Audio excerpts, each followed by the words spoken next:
Bungee छोड़ सतगुरु रामपाल जी परमेश्वर जी की जय हो।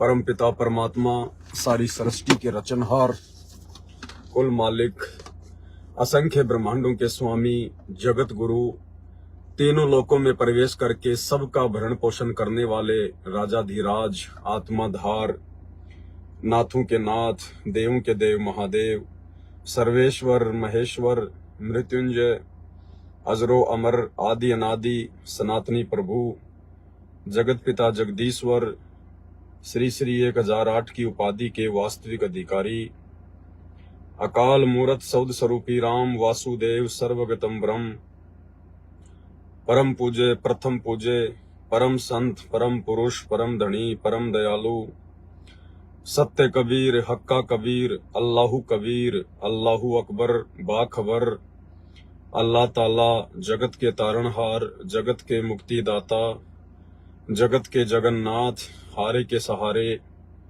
हिंदुओं के राम, मुसलमानों के अल्लाह, सिखों के वाहेगुरु, ईसाइयों के मसीह, दया के सागर दया निधि, करुणा के सागर करुणा निधि, स्वयंभू परिभू संकट मोचन, कष्ट हरण मंगल करण, दुख भंजन, अविगत कबीर, निर्विकार निर्विषम परमात्मा, अलय अलेख सतगुरु, आदि अनादि सतगुरु, असली मर्यादा पुरुषोत्तम, असली राम, असली कृष्ण, असली घनश्याम, असली मुरारी, राजाओं के राजा, महाराजाओं के महाराजा, शहंशाहों के शहंशाह, सम्राटों के सम्राट, भगवानों के भगवान, अल्लाहों के अल्लाह, प्रभुओं के प्रभु, मसीहाओं के मसीह, सच्चे वाहिगुरु, बाबाओं के बाबा, पीरों के पीर, सेठों के सेठ, जगत सेठ, सावलसा सेठ, सर्वगुण संपन्न, अनंत कोटि कलाओं के स्वामी, अनंत कोटि ब्रह्मांडों के नायक, योगियों में महायोगी, ध्यानियों में महाध्यानी, सिद्धों में परम सिद्ध,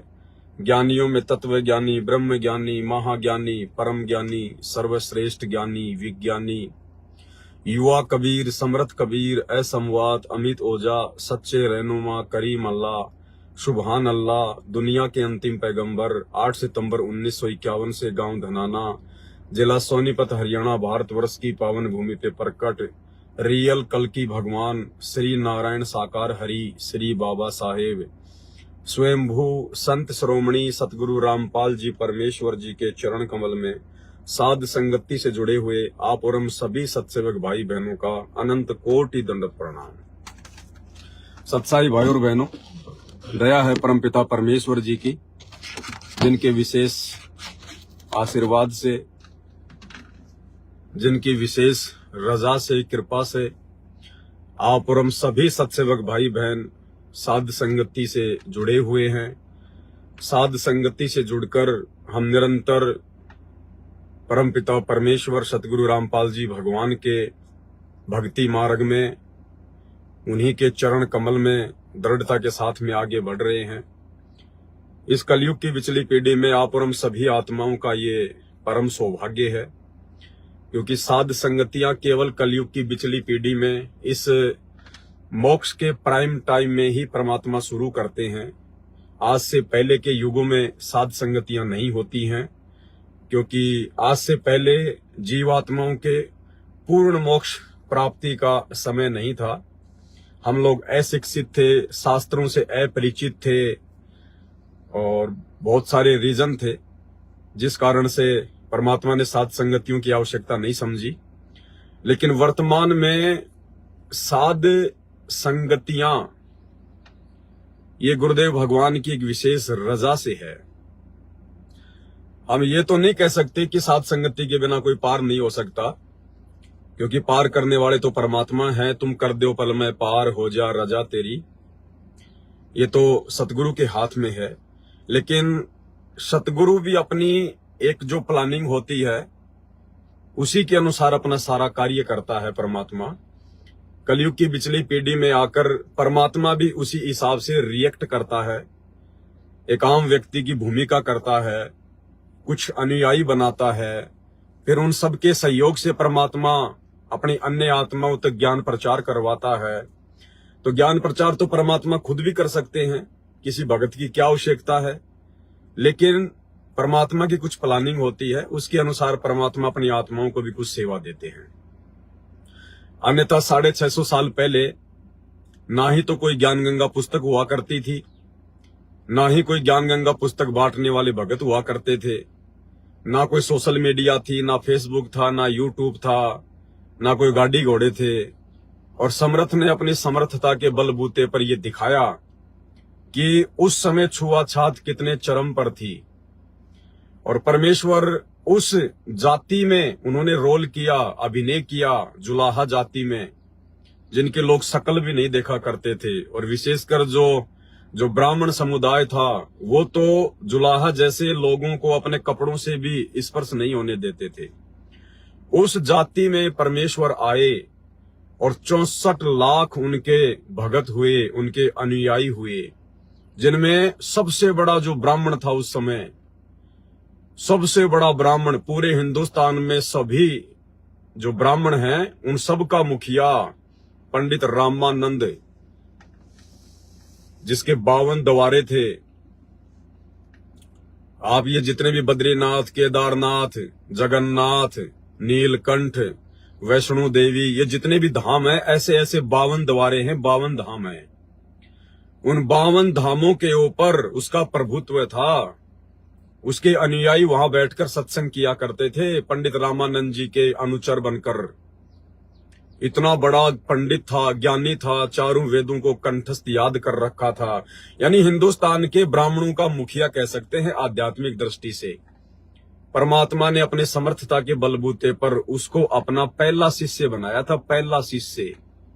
सर्वप्रथम उनको ही अपना पहला शिष्य बनाया था और फिर उन्हीं को अपना मुंह बोला गुरु बनाकर, दुनिया की नजरों में पंडित रामानंद जी को अपना मुंह बोला गुरु बनाकर फिर परमात्मा ने आगे अपना कार्य शुरू किया। तो परमेश्वर को तो किसी चीज की आवश्यकता नहीं है, लेकिन वर्तमान में अपनी प्लानिंग के तहत ये साध संगतियों की जो शुरुआत है, ये सतगुरु रामपाल जी परमेश्वर जी के विशेष आशीर्वाद से हुई है। ये परमात्मा की प्लानिंग का एक अहम हिस्सा है। और साध संगति से जुड़े बिना, यानी सतगुरु रामपाल जी परमेश्वर जी से उपदेश लेने के बाद में यदि आपको साध संगतियां प्राप्त नहीं होती है, यदि आप साध संगति से नहीं जुड़ते हैं, तो भाइयों और बहनों, इस कलयुग की बिचली पीढ़ी में हम भाई बहन पूर्णतया मोक्ष प्राप्त नहीं कर सकते हैं। ये परमेश्वर की सुनियोजित एक जो है प्लानिंग है। इसको चाहे वर्तमान में कोई माने ना माने, ये भगत के अपने विवेक और ज्ञान आधार के ऊपर है, क्योंकि जबरदस्ती तो परमात्मा किसी आत्मा पे अपना ज्ञान भी नहीं थोपता है। अन्यथा ये तो इतना समर्थ है, ये तो एक सेकंड में सबकी बुद्धि चेंज कर दे। फिर क्यों परमात्मा इतना समर्थ होते हुए भी पिछले 34 वर्षों से, सन 1994 से और वर्तमान 2024 तक, और उससे पहले भी परमात्मा 6 साल तक ज्ञान ही प्रचार किया करते थे, तो क्यों परमेश्वर की शरण में मुट्ठी भर लोग आए हैं, मुट्ठी भर। विश्व की जनसंख्या तो छोड़िए, अगर भारत की जनसंख्या के हिसाब से हम देखें तो मुट्ठी भर भी आत्माएं, यानी भारत की जनसंख्या के हिसाब से भी 1% लोग भी वर्तमान में संत रामपाल जी की शरण में नहीं है। तो समर्थ अपनी समर्थता के बलबूते पर उस प्रकार से अपना कार्य नहीं करेगा जिस प्रकार से 650 साल पहले उन्होंने चमत्कार दिखा दिखा के किए। वर्तमान में परमेश्वर ने ज्ञान आधार को अपना मुख्य हथियार के रूप में चुना है, और ज्ञान आधार परमेश्वर ने केवल साध संगतियों में दिया है। इसलिए भाई बहनों को साध संगतियों से जुड़ना अति आवश्यक है। इसलिए साध संगतियों से जुड़कर ही हम अपनी भक्ति को सफल कर सकते हैं, क्योंकि अगर सतगुरु रामपाल जी परमेश्वर जी की परमात्मा के रूप में पहचान करनी है तो साध संगति से जुड़ना अति आवश्यक है। ये कोई मान बढ़ाई नहीं है। आप लोग पिछले 8 वर्षों से देख चुके होंगे, जो लोग साध संगति से जुड़े हुए हैं उनको तो अच्छे से पता है कि हाँ, वास्तव में साध संगतियां क्या है। और सतलोक आश्रम मैनेजमेंट हरियाणा, गुरुदेव का परिवार, ये बड़े बड़े कोऑर्डिनेटर, मायाधारी मस्करे, ये क्या है। तो साध संगत वाले भाई बहनों को तो अच्छी तरीके से पता है, और बाकी लोगों को भी धीरे धीरे पता चल जाएगा। तो ये विशेष दया है परमात्मा की। आज हम जो लाइव आए हैं, एक भाई ने दास को मैसेज किया है, वो भी साध संगति से जुड़ा हुआ है और जहां तक मेरी जानकारी है वो पिछले 2 या 3 वर्षों से साध संगति से जुड़ा हुआ है। और भाई और बहनों, इसीलिए दास आप जी को बार बार कहता है कि भगत पे कभी भी विश्वास मत करना। ये ना सोचना कि ये तो साध संगति से जुड़ा हुआ है, ये तो पवन भगत जी के साथ में रहता था या पवन भगत जी के वर्तमान में साथ में रहता है। इस तरह की बातें सोच के यदि हम भक्ति का पैमाना सेट करेंगे तो हम लोग धोखा खा जाएंगे। दास साहब भाई बहनों को सदा यही राय देता है कि भाई और बहनों, मुझ पवन दास की भी केवल उसी बात का अनुसरण करना, उसी बात को फॉलो करना जो बातें गुरुजी के ज्ञान आधार से आपको उचित लगे, जो आपकी आत्मा ज्ञान आधार से स्वीकार करे। अन्यथा मेरी हर बात को फॉलो करना किसी के लिए कंपलसरी नहीं है और ना मैं किसी से नाराज होता हूं कोऑर्डिनेटरों की तरह कि यदि हमारी बात नहीं मानी तो मुंह फुला लेंगे। दास केवल अपनी ड्यूटी निभा रहा है, अपना शिष्य धर्म अदा कर रहा है गुरुदेव की गैर हाजिरी में। कोई माने तो ठीक और ना माने तो ठीक है। हमने केवल गुरुदेव के ज्ञान को देखकर चलना है। सत्संगों में जो गुरुजी ने कह दिया उस आधार से हमने अपनी कॉमन सेंस का प्रयोग करते हुए इस भक्ति मार्ग पर सफलता की ओर आगे बढ़ना है। तो किसी भी भगत भाई को देखकर आपने नहीं चलना है, क्योंकि साध संगतियों में भी काफी संख्या में लोग अब जुड़ने लगे हैं धीरे धीरे। सतलोक आश्रम मैनेजमेंट हरियाणा वालों की हरकतों को देख देख कर, उन आश्रमों में जा जाकर उनको मानसिक शांति नहीं है। उनके पास में पैसा तो है, उनका जो काम धंधा कारोबार है वो तो ठीक ठाक चल रहा है, क्योंकि भाई और बहनों, धर्म जो है, धर्म जो किया जाता है, परमात्मा कहते हैं धर्म तो 10 के नहीं 10 के तीनों लोग। खैरा इतमें खैर है कीजिए आत्म पोख। और परमात्मा कहते हैं कि सोया तो निष्फल गया, जाग्या सो फल ले, और साहिब हक ना राखसी, जब मांगो तब दे। तो इन आश्रमों में जा जाके जो धर्म भंडारे में सहयोग किया जाता है, ज्योति पाठ करवाया जाता है, तो धर्म के बदले परमात्मा धन तो देगा, लेकिन वो देगा किसको? जिसको मोक्ष नहीं चाहिए, जिसको केवल धन चाहिए धर्म के बदले में, दान के बदले में जिसको धन चाहिए, तो परमात्मा उसको धन तो खूब दे देगा। तो पैसा टका तो खूब मिल रहा है आश्रम वालों को, कोई दिक्कत नहीं, संगत को जो वहां जाके ज्योति पाठ वगैरह जो करवाती है। लेकिन भाई और बहनों, इस भक्ति को सफल बनाने के लिए जिन चीजों की आवश्यकता है वो चीजें उनको छटांग भी नहीं मिल रही है। सबसे पहले तो हमारे को मानसिक शांति चाहिए, आत्मिक संतुष्टि चाहिए, परमात्मा की भक्ति में आनंद आना चाहिए, परमात्मा के प्रति हमारे हृदय में प्रेम उमड़ना चाहिए, ज्ञान आधार, हर प्रकार की शंकाओं का समाधान, ये सारी चीजें उन आश्रमों में नहीं है, ना किसी कोऑर्डिनेटर के पास में है, ना गुरुजी के बेटा बेटी भाई बंधु रिश्तेदारों के पास में है। तो मोक्ष के लिए आत्मा को जिन चीजों की भूख है, प्यास है, वो चीजें उन आश्रमों में नहीं है। बाकी ज्योति पाठ वगैरह भाई बहन जो भी करवा रहे हैं, जैसा भी करवा रहे हैं, तो परमात्मा उनकी आस्था को बनाए रखने के लिए, भक्ति मार्ग पर उनको टिकाए रखने के लिए थोड़ा बहुत परमात्मा उनको लाभ वगैरह देता रहता है। लेकिन ये कब तक चलेगा? परमात्मा ने तो सतलोक लेके जाना है ना, सतलोक के लिए आत्मा तैयार करनी है। यहीं पे थोड़े ना परमात्मा दान के बदले धन दे के अपनी आत्माओं को यूं ही जो अमल की बिगड़ने देगा। तो ये भी ज्यादा दिन नहीं चलेगा, वो समय बहुत नजदीक है। 2028 युग परिवर्तन का समय परमात्मा ने निश्चित कर रखा है। अब ये लाभ वाभ भी बंद हो जाएंगे थोड़े बहुत दिनों में, और उसके बाद में मजबूरन इन आत्माओं को या तो साध संगति से जुड़ना पड़ेगा, साध संगति के वीडियो देख के अपनी टूटी हुई मर्यादाओं को ठीक करना पड़ेगा, नाराज हो चुके परमात्मा को मर्यादित भक्ति करके प्रसन्न करना होगा, या फिर भाई अपने घर पे बैठ के अपनी पुरानी भक्ति में लग जाओ या दूसरे साधु संतों के चक्कर काटने लग जाओ, और कोई चारा नहीं है। तो साध संगति से ही परमात्मा दया बख्शेंगे। तो ये भाई 2-3 साल से साध संगति से जुड़ा हुआ है, और इतना सब कुछ सुनने के बाद में, इतने सब कुछ वीडियो देखने के बाद में, देखो अचानक से काल ने इसके अंदर क्या प्रेरणा की है, जबकि इस शंका का कोई औचित्य नहीं है, कोई मतलब नहीं है। लेकिन भाई और बहनों, दास की तो परमात्मा ने ड्यूटी लगा रखी है। परमात्मा किसी भी आत्मा की किसी भी प्रकार की शंका का समाधान करवाएंगे। वो आत्मा कल को परमात्मा के सामने ये ना कहे कि परमात्मा मेरी इस शंका का समाधान नहीं हुआ था, इसलिए वो शंका चाहे जायज हो चाहे नाजायज हो, दास की तो ड्यूटी परमात्मा ने यही लगाई है। तो शंका का समाधान हम जरूर करेंगे।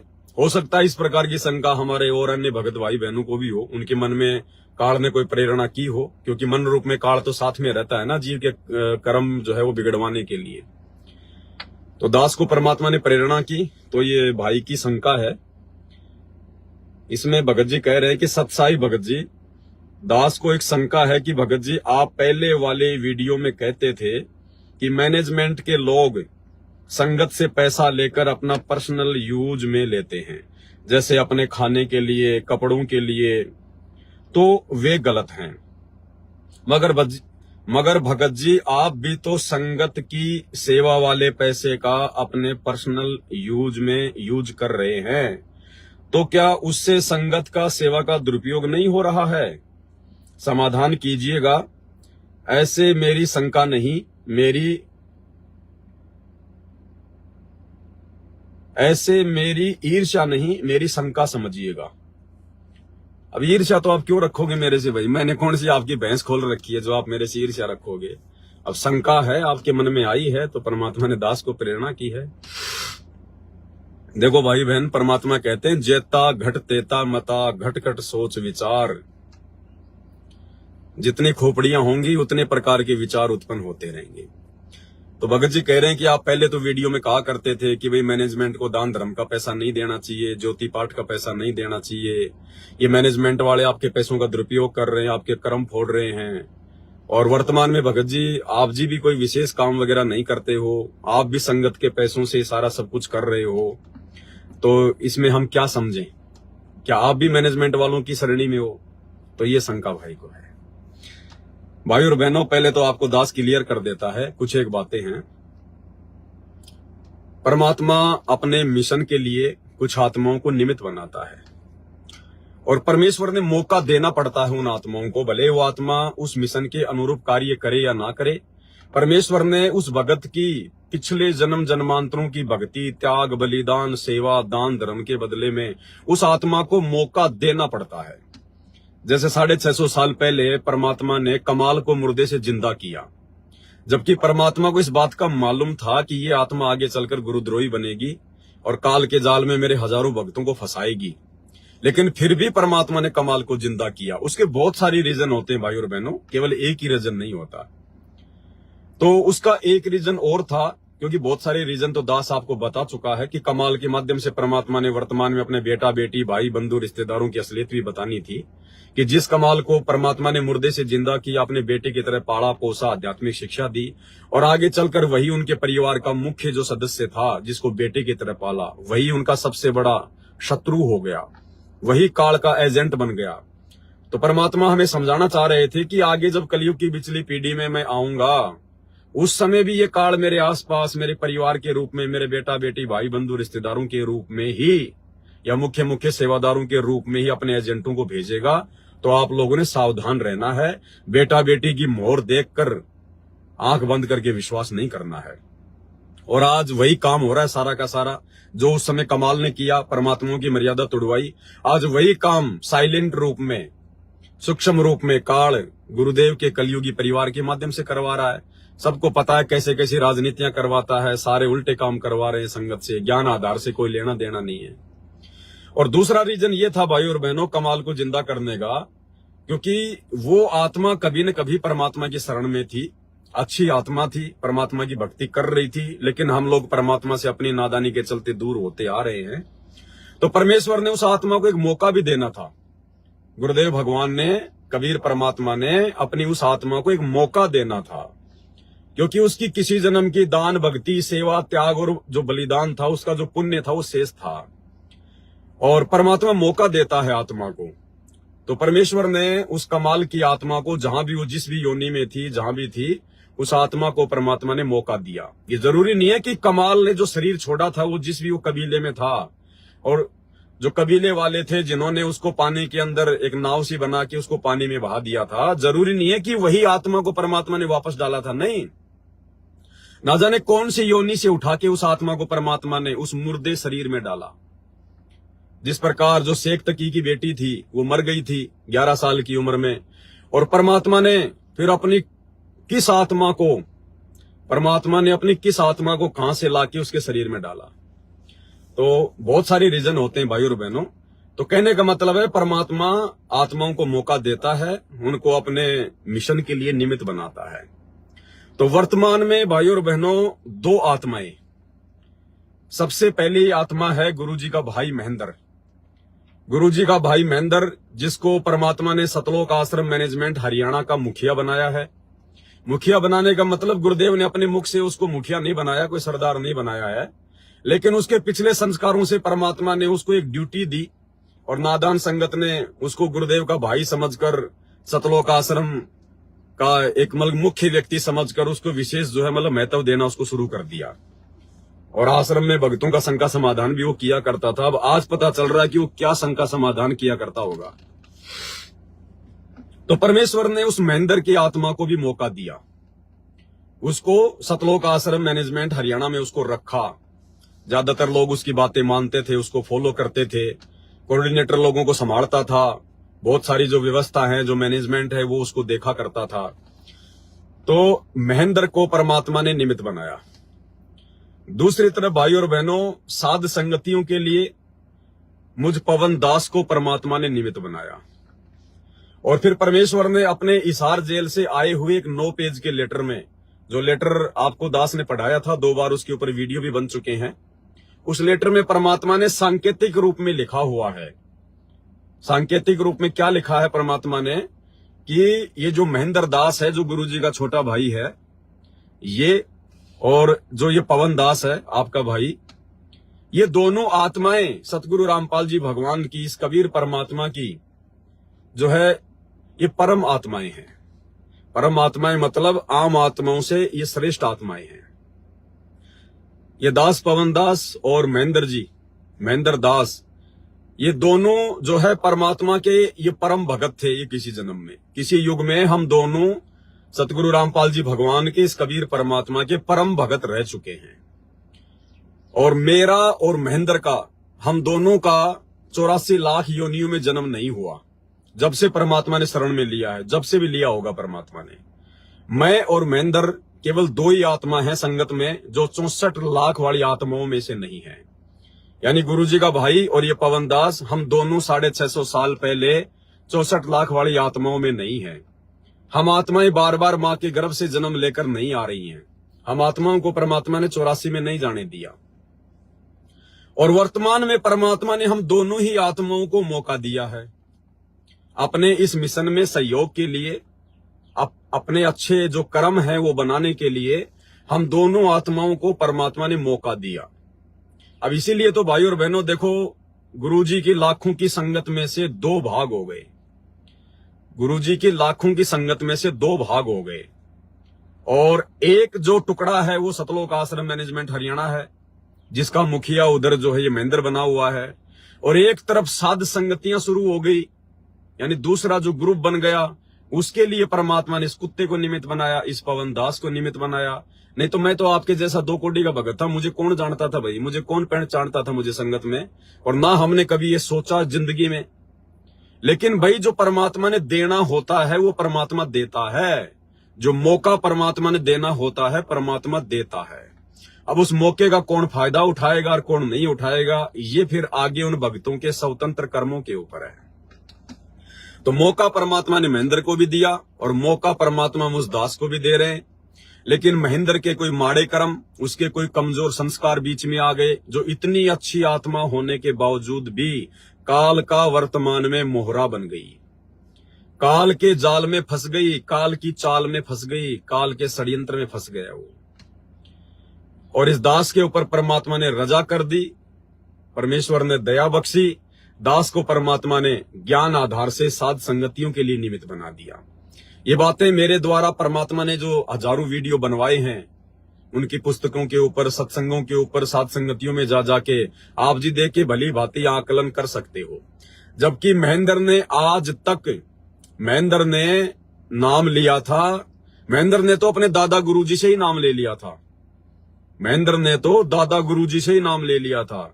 उसके बाद में जब सन 1994 में अपने पूज्य गुरुदेव जी को अपने मुंह बोले गुरुजी से नाम दीक्षा देने की आज्ञा हुई लीलामय रूप से, उसके बाद में गुरुजी ने फिर से महेंद्र को नाम दीक्षा दी।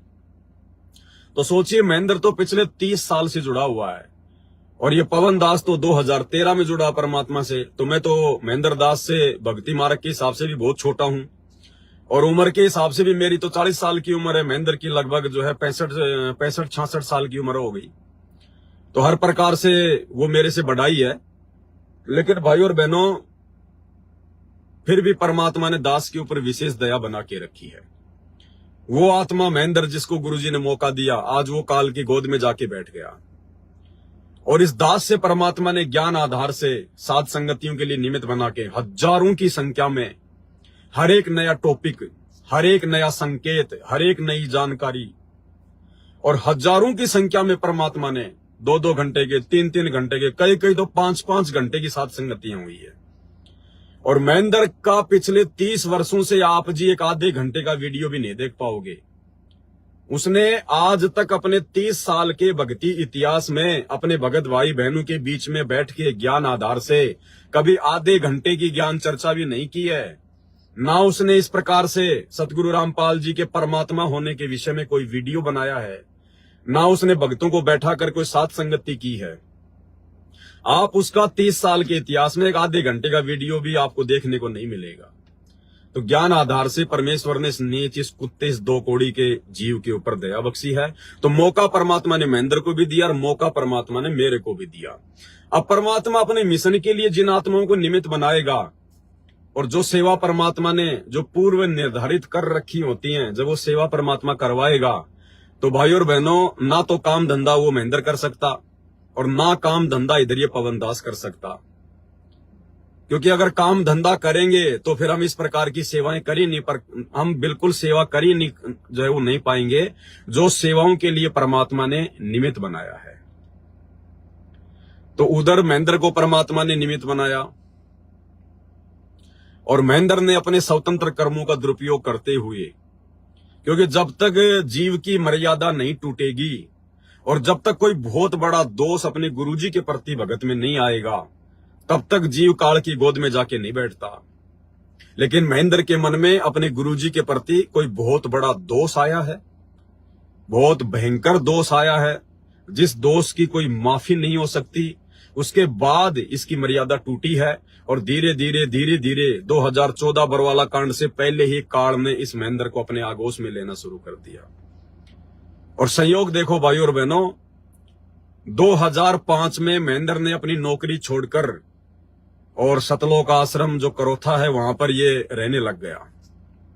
मतलब रहता तो अपने परिवार में अपने बाल बच्चों के साथ में ही था, लेकिन काल ने इसको 2005 में गुरुजी के साथ में जोड़ दिया और 1 साल के अंदर अंदर इन्होंने जो है करोथा कांड करवा दिया। 2006 में फिर करोथा कांड हो जाता है। 2005 में करोथा आश्रम में महेंद्र की एंट्री और 2006 में ही करोथा कांड हो जाता है। और उसके बाद में इन्होंने बरवाला कांड करवाया। बरवाला कांड तो बिल्कुल क्लियर है, स्पष्ट है, आप लोगों को वीडियो बना के दे दिए हैं। इन्हीं लोगों के द्वारा लिखी गई पुस्तक भ्रष्ट जज कुमारक से आपको दिखा दिया गया क्या सही है और क्या गलत है। तो कहने का मतलब भाई और बहनों, जब तक कोई बहुत भयंकर दोष अपने गुरुजी के प्रति नहीं आएगा, तब तक वो आत्मा काल के षड्यंत्र में नहीं फंसती है। और महेंद्र के मन में कोई भयंकर षड्यंत्र आया है और कोई भयंकर दोष आया है और दोष कोई छोटा मोटा नहीं आया। खुद ये गुरु बनना चाहता था, गुरुजी की जगह लेना चाहता था। ये आश्रम में अपने आप को गुरुजी के बाद में दूसरा जो है छोटा ये गुरु समझता था। और बहुत सारी आत्माएं भी इसके सामने कह दिया करती थी कि भाई गुरुजी के बाद तो महेंद्र ही है, भाई गुरुजी की बात मानना और महेंद्र की बात मानना दोनों बराबर है। तो काल जो है धीरे धीरे हवा भरता रहता था इसके अंदर। काल इसके अंदर धीरे धीरे हवा भरता रहता था और हवा इसमें इतनी भर गई कि अब ये फिर गुब्बारा बन के ऊपर ही उड़ गया। तो मौका इसको दिया परमात्मा ने, लेकिन ये मौका चूक गया मान बढ़ाई में आके, अहंकार में आके। और वैसे भी भाई और बहनों, गुरु को परमात्मा माने बिना आप जी उनके भगत कहला नहीं सकते। भले नाम दीक्षा ले लो, ठप्पा लगाने से कोई भगत नहीं बन जाता। आज ना जाने कितने संत रामपाल जी से उपदेश लेके भगत का ठप्पा लगा के दारू के ठेके खोल के बैठे हैं। ना जाने कितने उल्टे काम करते हैं, नशे का वो कारोबार करते हैं, बहुत सारे लोग हैं। तो खाली गुरुजी के नाम उपदेश का ठप्पा लगने मात्र से कोई भगत नहीं बन जाता है। तो महेंद्र के मन में भयंकर दोष आया, जिस कारण से ये काल की गोद में बैठ गया और काल ने इसको उस कमाल की तरह अपना मुख्य मोहरा बना लिया बरवाला कांड के लिए। तो कहने का मतलब भाई और बहनों, परमात्मा ने तो निमित्त बनाया, परमात्मा ने तो उसको भी मौका दिया और परमात्मा ने मेरे को भी मौका दिया, लेकिन वो आत्मा अपने कमजोर संस्कारों के चलते, गुरुजी को परमात्मा ना मानने के चलते, क्योंकि भाई और बहनों, एक भाई कैसे अपने भाई को, एक भाई 40 साल बाद कैसे अपने भाई को परमात्मा मान लेगा? आप खुद सोचिएगा, आप खुद सोचिए। आप परिवार में 2 भाई हैं, अब बचपन में भाई कैसे रहते हैं, कैसे खेलते हैं, आपस में लड़ाई झगड़ा, गाली गलौच, मारपीट, छोटी छोटी बातों पे राग द्वेष, ईर्ष्या, मन मुटाव। फिर बड़े हो जाते हैं, कोई अपना काम करने लग गया। महेंद्र जो है वो पुलिस डिपार्टमेंट में लग गया, ये रोहतक में एसपी का ड्राइवर लग गया महेंद्र। गुरुजी अपना जूनियर इंजीनियर का डिप्लोमा करके अपनी जो है इरिगेशन डिपार्टमेंट में अपनी नौकरी पे लग गए। ब्याह शादी हो गई, और ब्याह शादी होने के बाद भाई और बहनों, आपस में औरतों की कहां बनती है? अरे वर्तमान में नहीं बनती, वर्तमान में नहीं बनती भाई और बहनों। महेंद्र की औरत यानी महेंद्र का परिवार और गुरुजी का परिवार आपस में एक दूसरे को फूटी आंख भी नहीं सुहाते, फूटी आंख भी। इस दास के पास में तो सारे प्रमाण हैं, सारे सबूत हैं। बरवाला कांड के बाद में ये दांतरे निकाले करते थे, ये हंस हंस के दांतरे निकाला करते थे महेंद्र का परिवार, महेंद्र की औरत। और ये मंजू खुद कहा करती थी कि इनको जरा भी दुख नहीं है, जरा भी परेशानी नहीं है इनको कि हमारे गुरुजी जेल में हैं, और ये तो दांतरे निकालते फिरते हैं, दांतरे निकालते। खुद मंजू की ऑडियो इस दास ने अपने कान से सुनी है, और मेरे को सुनाई किसने? महेंद्र का मुख्य व्यक्ति डॉक्टर संदीप, डॉक्टर दांतों का डॉक्टर, गुड़गांव का रहने वाला। पहले उसके घर पे नामदान केंद्र था, फिर वो गुड़गांव का कोऑर्डिनेटर बना दिया गया, और इस हार जेल में जाकर गुरुजी के दांतों का इलाज भी वही करके आया था। तो उस व्यक्ति का जयपुर में कोई एग्जाम वगैरह था, ये बात है तकरीबन 2016 के आसपास की। उस समय महेंद्र का और संदीप डॉक्टर का 36 का आंकड़ा चल रहा था, आपस में इनकी बनती नहीं थी। तो ये जयपुर आया हुआ था, और उस समय ये मेरे संपर्क में आ गया। तो मेरे घर पर ये डॉक्टर संदीप और इसकी जो वाइफ है सुमन, जो कि वकील है, वो गुरुजी के मुकदमों में भी वो वकील है, गुरुजी के मुकदमों में भी सुमन जो है वकील है। तो ये डॉक्टर संदीप और उसकी पत्नी सुमन दोनों दास के घर पे जयपुर में आए थे, और 4-5 दिन तक ये दास की झोपड़ी पे रहे थे, किराए के मकान पे। ये सुबह अपना जो कॉलेज वगैरह थी, जो भी इसको एग्जाम देना था वो दांतों का, ये चला जाता था, शाम को आ जाता था, रात को 2 बजे तक हम लोग बातें किया करते थे। और वो मेरे को मैनेजमेंट वालों की, महेंद्र की, मंजू की, इन सब की ऑडियो सुनाया करता था कि देख ले भगत जी क्या हो रहा है, भगत जी देख ले पवन दास क्या हो रहा है, ये है गुरुजी के परिवार का हाल, ये है महेंद्र के परिवार का हाल। इनको किसी को गुरुजी की कोई चिंता नहीं है, कोई फिक्र नहीं है। तो भाई और बहनों, दास के पास में तो परमात्मा ने जो भी चीजें थी वो सारी पहुंचा रखी है। तो कहने का मतलब है भाई और बहनों, इसके मन में अब फिर दोष आ गया। अब औरतों का आपस में झगड़ा, मन मुटाव, छोटी छोटी बातों को लेकर, औरतों की बातों को लेकर भाइयों में भी मनमुटाव हो जाता है। खैर परमात्मा में तो कभी मनमुटाव नहीं आता, लेकिन महेंद्र तो जीव है, महेंद्र थोड़ी कोई परमात्मा है, कोई भगवान है, ये तो 2 कोटि का जीव है, ये तो भगत नंदराम के बिंद का बेटा है। सतगुरु रामपाल जी तो परमात्मा है, वो तो मनुष्य चोले में लीला कर रहे हैं, वो तो प्रकट हुए हैं, वो तो एक लीला कर रहे हैं परमात्मा, एक परिवार में आने की, एक भाई बनाने की, एक माता पिता बनाने की। लेकिन महेंद्र थोड़ी परमात्मा है, ये तो 2 कोटि का चीकला है। तो महेंद्र के मन में क्यों ना दोष आएगा? और वही भाई फिर 40 साल बाद में जाके कह दे कि भाई ऐसे ऐसे मैं तो जगत गुरु हूं, तत्वदर्शी संत हूं, मेरे को तो परमात्मा ने पूरे विश्व का उद्धार करने के लिए नियुक्त किया है। भाई वो महेंद्र कभी जिंदगी में नहीं मान सकता कि ये परमात्मा होगा, ये भगवान होगा, ये कबीर होगा, ये अवतार होगा, जिंदगी में नहीं मान सकता। और ये सबसे बड़ी कमजोरी, यानी गुरुजी के परिवार में पैदा होना इस महेंद्र के लिए सबसे बड़ा अभिशाप। सतगुरु रामपाल जी का बेटा बेटी बन के पैदा होना समाज के हिसाब से, संत रामपाल जी के माता पिता की भूमिका निभाना, संत रामपाल जी के रिश्तेदारों की भूमिका निभाना, भाई और बहनों, ये सबसे बड़ा अभिशाप है, सबसे बड़ा अभिशाप है। जो मूर्ख भगत हैं, जिनको ज्ञान नहीं है, वो तो ये सोच के बड़े खुश होते हैं कि यार गुरुजी का बेटा, गुरुजी की बेटी, गुरुजी के पोते पोतियां, जबकि आध्यात्मिक दृष्टि से वो सबसे गई गुजरी आत्मा है। यानी वो परमात्मा प्राप्त नहीं कर सकती वो आत्मा इसी जन्म में।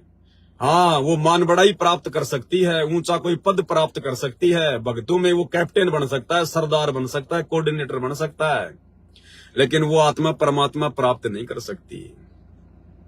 तो गुरुजी के परिवार के रूप में पैदा होना, ये सबसे बड़ा अभिशाप है इस आत्मा को। और इस दास पे परमात्मा ने दया बख्शी। दास ने अपने से 400-500 किलोमीटर दूर पटक दिया। परमात्मा आए हरियाणा में, दास को हरियाणा के बॉर्डर पर जन्म दे दिया। राजस्थान के झुंझुनू जिले में इस पवन दास को परमात्मा ने जन्म दे दिया। और महेंद्र, जो कि अच्छी आत्मा थी परमात्मा की, मालिक का वो परम भगत था, लेकिन कोई पिछला संस्कार, कमजोर संस्कार, उसको परमात्मा ने अपने पास में जन्म दे दिया। अब परमात्मा के पास में जन्म लेना कितने सौभाग्य की बात है। लेकिन अगर परमात्मा को नहीं पहचाना, परमात्मा को नहीं जाना, भगवान की दृष्टि से नहीं देखा, तो उससे ज्यादा मतलब निकम्मी आत्मा फिर और कोई दूसरी नहीं हो सकती। तो कहने का मतलब भाई और बहनों, देखो, जब परमात्मा ने दोनों आत्माओं को और अलग अलग मिशन के लिए नियुक्त किया है, तो ना तो काम धंधा वो महेंद्र कर सकता। अब वो महेंद्र अगर कोई फैक्ट्री में काम करने लग जाए 8 घंटे 10 घंटे, अगर कोई पानी पतासी का ठेला लगाने लग जाए, तो आप लोग भूल जाना कि वो ये जो आश्रम वगैरह होते हैं, इनकी सारी व्यवस्था ठीक ठाक संभाल लेगा, सारा काम कर लेगा, नहीं कर पाएगा। और ये पवन दास अगर इसी प्रकार से अगर 8-8 10-10 घंटे अगर फैक्ट्री में जाके काम करेगा, तो फिर रात को 3 घंटे खड़ा होकर वीडियो नहीं बन सकते, कमर जवाब दे जाएगी काम धंधा करते करते। और भी बहुत सारी बातें भाई और बहनों। तो परमेश्वर ने दोनों आत्माओं को निमित्त बनाया। तो भाई काम धंधा, जो भगत की शंका है ना कि भाई वो भी संगत के जो पैसे हैं उन्हीं से अपना गुजारा कर रहे हैं, आप भी संगत के पैसों से गुजारा कर रहे हो, फिर आप दोनों में अंतर क्या है, तो भगत को ये शंका हो गई। अंतर ये है भगत जी कि आप लोगों को सेवा के बदले रिटर्न क्या मिल रहा है, ये सबसे महत्वपूर्ण पॉइंट है। यानी जो लोग सतलोक आश्रमों में ज्योति पाठ और दान का पैसा दे रहे हैं, उन लोगों को जिस भी प्रकार से सहयोग कर रहे हैं, तो उस संगत को उन आश्रमों से रिटर्न क्या मिल रहा है? कुछ भी रिटर्न नहीं मिल रहा, कुछ भी। और साध संगति में जो भाई बहन आवश्यकता पड़ने पर सेवा में सहयोग करते हैं, क्योंकि हम लोग ज्योति का पैसा नहीं लेते, ना हम कोई ज्योति करते, ना हम लोग किसी से पाठ प्रकाश का पैसा लेते, ना हम कोई पाठ प्रकाश करते, क्योंकि ये गलतियां तो हम कर नहीं सकते। परमात्मा ने सोच समझ कर दास को साथ संगतियों के लिए खड़ा किया है। हमारे पास में भगत भाई बहन थोड़ा बहुत जो भी सेवा देते हैं, वो सेवा भी उस समय देते हैं जब दास मैसेज डालता है कि भाई ये परमात्मा की सेवा है। आप सबके सामने वो सेवा भी रखी जाती है कि भगवान अब ये सेवा करवा रहे हैं, आने वाले दिनों में ये सेवा शुरू हो रही है। और जब भाई बहन जब ज्ञान आधार से विचार करते हैं कि हाँ भाई इस सेवा में तो हम सबने सहयोग जो है करना ही करना चाहिए, उसके बाद वो अपनी मर्जी से सहयोग करते हैं। हम कोई डरा के धमका के गुरुद्रोही हो जाएगा, आश्रम में नहीं आने देंगे, हम इस प्रकार के ये ड्रामेबाजी करके हम किसी से सेवा नहीं लेते, अपनी मर्जी से देते हैं जो भी देता है वो। और वो सेवा फिर सबकी आंखों के सामने होती है। तो मैनेजमेंट वाले संगत को रिटर्न क्या दे रहे हैं? सबसे अहम बात ये है, अगर ये लाखों की संगत अगर लाखों में ज्योति पाठ अगर करवा रही है, 21-21 हजार का पाठ, यानी करोड़ों रुपया हर समागम में सारा खर्चा पर्चा काट के सतलोक आश्रम मैनेजमेंट हरियाणा को प्रॉफिट के रूप में मिलता है। अब आप भाई बहनों की ज्योति पाठ और दान और 10वें अंश के बदले और जो सेवा आप जी वहां जा जाके कर रहे हो अपनी मूर्खता में, अज्ञानता में, आपको उसके बदले में मिल क्या रहा है? सिवाय आपकी मर्यादा तुड़वाने के कुछ नहीं मिल रहा। आप ही का जूता आप ही के सिर पे मारा जा रहा है। आप लोगों से गंदी राजनीतियां करवाई जाती हैं। आप जिन आश्रमों में जाके दान धर्म दे रहे हैं ना अपने आत्म कल्याण के लिए, तो आपके उस पैसे के बदले, आपकी सेवाओं के बदले, आपके ज्योति पाठ के बदले आप लोगों से मर्यादा तोड़वाई जाती है। 2019 में इसी आश्रम वालों ने, इसी महेंद्र ने, क्योंकि मुखिया वर्तमान में महेंद्र ही है, मुखिया वर्तमान में मैनेजमेंट का महेंद्र ही बना हुआ है। तो इस महेंद्र ने 2019 में पीले पर्चे निकलवाकर कोऑर्डिनेटरों को आदेश देकर कांग्रेस सरकार का सपोर्ट करवाकर कांग्रेस सरकार को वोट डलवाने का आदेश देकर आप लोगों की मर्यादा तुड़वाई, क्योंकि ये घटिया गंदी राजनीति वाला कर्म संत रामपाल जी के भक्ति मार्ग में नहीं है। तो रिटर्न में क्या दिया? मर्यादा तुड़वाई। 2024 वर्तमान में इन्होंने कांग्रेस को छोड़ दिया, दल बदल लिया, अब ये बीजेपी के चमचे बन गए। वर्तमान में खुलेआम अब तो भक्तों को बसों में बैठा बैठा के और नरेंद्र मोदी की रैलियों में लेके जाया गया।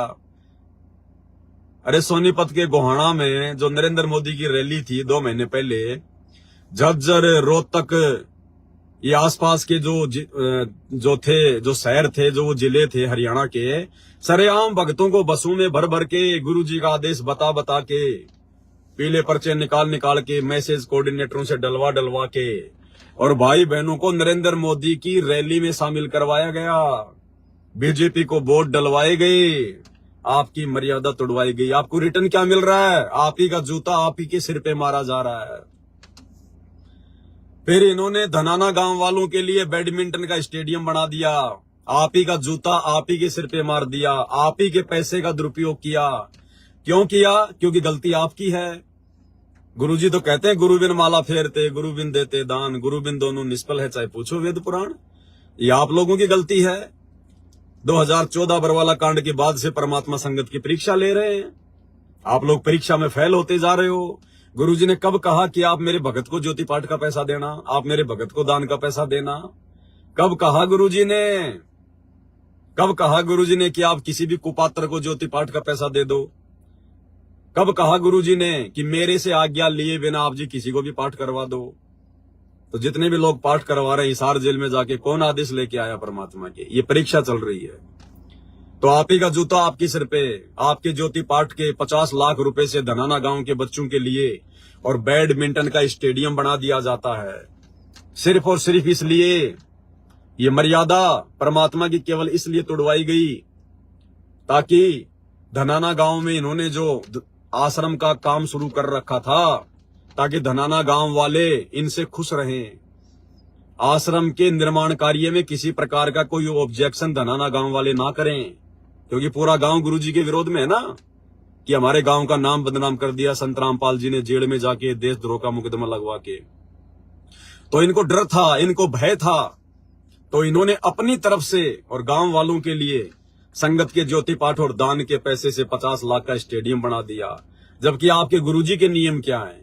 गुरुजी तो ताश कोई खेल रहा है, वहां बैठना भी नहीं है, सहयोग भी नहीं करना है, मोबाइल में वीडियो गेम भी नहीं खेलना है, जुआ वगैरह कुछ नहीं खेलना है। अगर कोई कबड्डी वॉलीबॉल कुछ भी खेल रहा है, आपने खड़ा होके देखना भी नहीं है, वो भी उसके समर्थन में आ जाता है, उसके सहयोग में आ जाता है, भीड़ इकट्ठा करना। जबकि इन लोगों ने तो खुद के पैसों से, यानी संगत के पैसों से, और इन्होंने अपने कोई बाप दादाओं की जमीन बेच के थोड़ी बनाया है। इस महेंद्र ने अपनी औरत के गहने बेच के थोड़ी बनवाया स्टेडियम। आप भाई बहनों के गहने बिकवा कर, आप भाई बहनों के जेवरात बिकवा कर, आप भाई बहनों को ज्योति पाठ के लिए उकसा कर, और उन पैसों से इन्होंने ये सारे कुकर्म किए। तो आप संगत का जूता आप संगत वालों के सिर पर, ये आपको रिटर्न मिल रहा है। धनाना आश्रम के अंदर 3 एकड़ जमीन में हॉस्पिटल का काम शुरू हो चुका है, फाउंडेशन भर गया है, ऊपर का काम चल रहा है। क्यों भाई? ये परमेश्वर का आदेश है क्या? क्या आपको लगता है आपका गुरु भगवान, जो गुरु भगवान अपनी भक्ति की शक्ति से, अपने आशीर्वाद से दुनिया के असाध्य रोग काट रहा है, बड़े बड़े हॉस्पिटल, बड़े बड़े डॉक्टर जब हाथ खड़े कर देते हैं तो संत रामपाल जी की शरण में आकर भगत अपना इलाज करवाते हैं फ्री में, ना कोई ऑपरेशन, ना कोई गोली दवाई, कुछ नहीं, सिर्फ गुरुजी आशीर्वाद देते ही और थोड़े दिनों में भक्ति करने से वो रोग गायब। क्या वो गुरु 3 एकड़ जमीन में इतना बड़ा, 3 एकड़ यानी कम से कम 9-10 बीघा, क्या इतना बड़ा हॉस्पिटल बनवाएगा? क्या संत रामपाल जी की भक्ति में अब वो शक्ति नहीं रही क्या? क्या अब संत रामपाल जी के आशीर्वाद से, उनकी भक्ति से रोग ठीक नहीं होते क्या? तो भाई और बहनों, आपका जूता आपके सिर पे।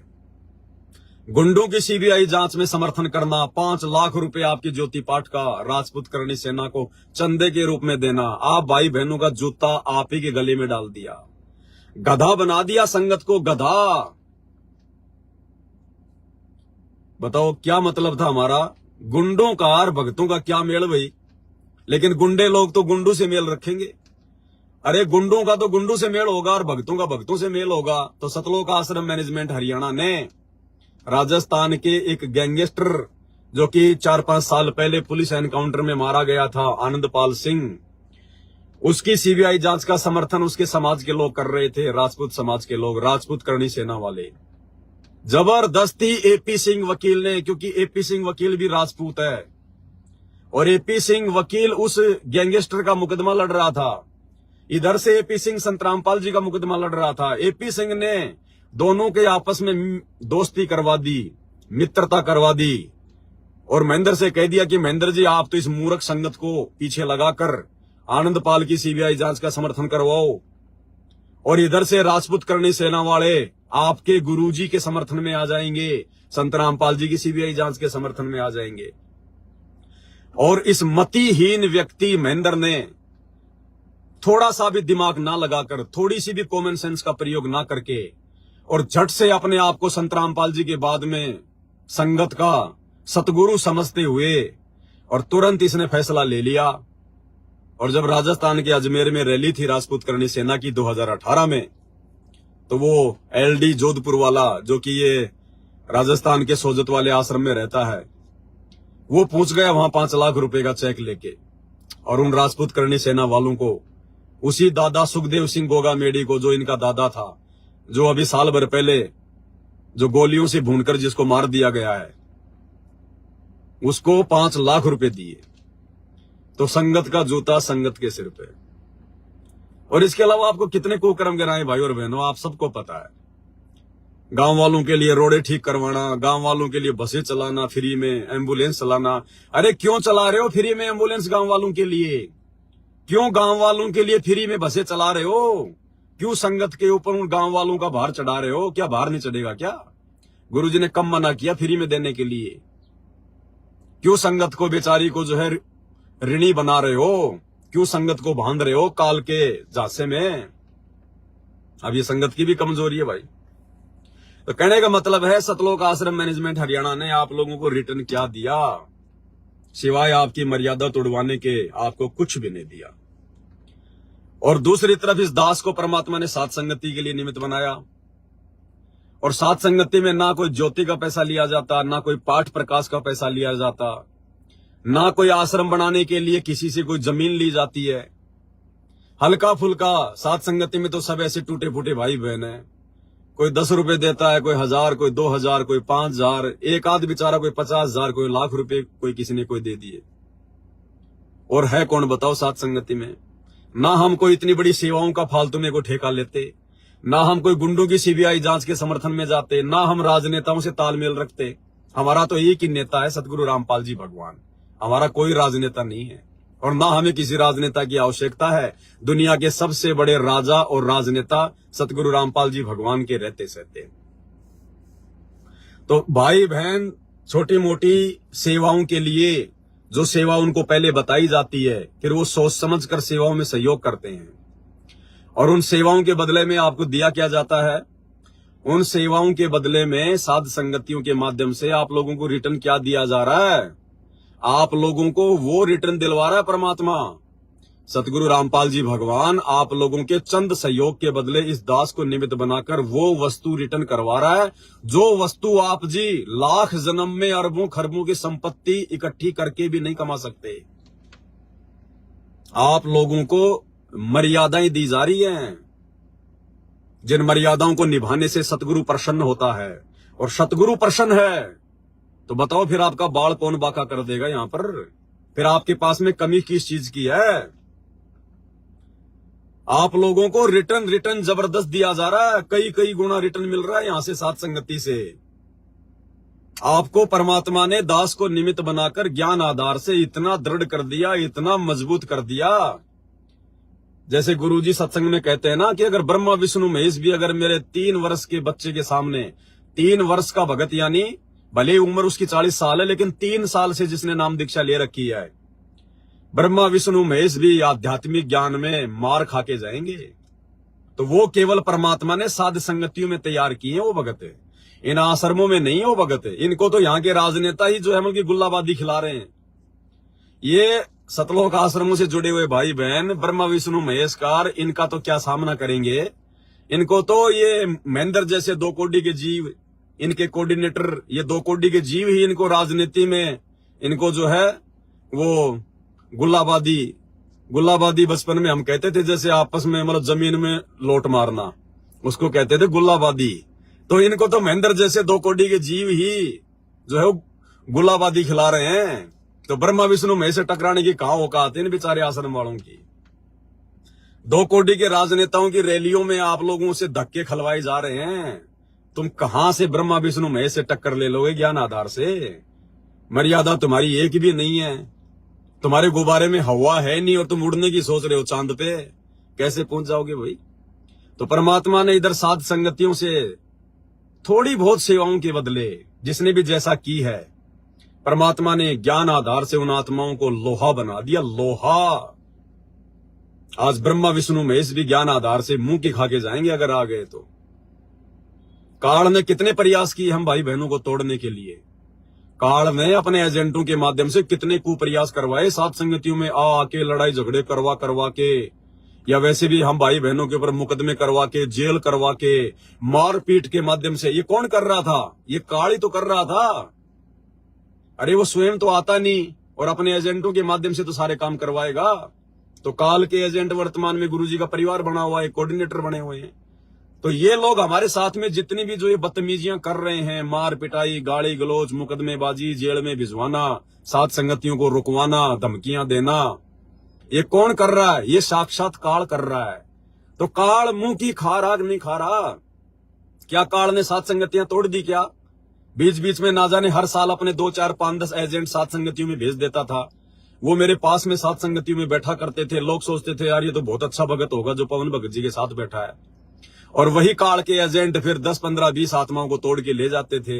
लेकिन क्या उन्होंने साथ संगतियां बंद करवा दी? क्या उनकी वजह से साथ संगतियां रुकी? क्या उनकी वजह से साथ संगतियां हल्की हुई? दास के जेल से आने के बाद इतनी वीडियो बन गई जितनी वीडियो तो दास पिछले 7 साल में नहीं बना पाया।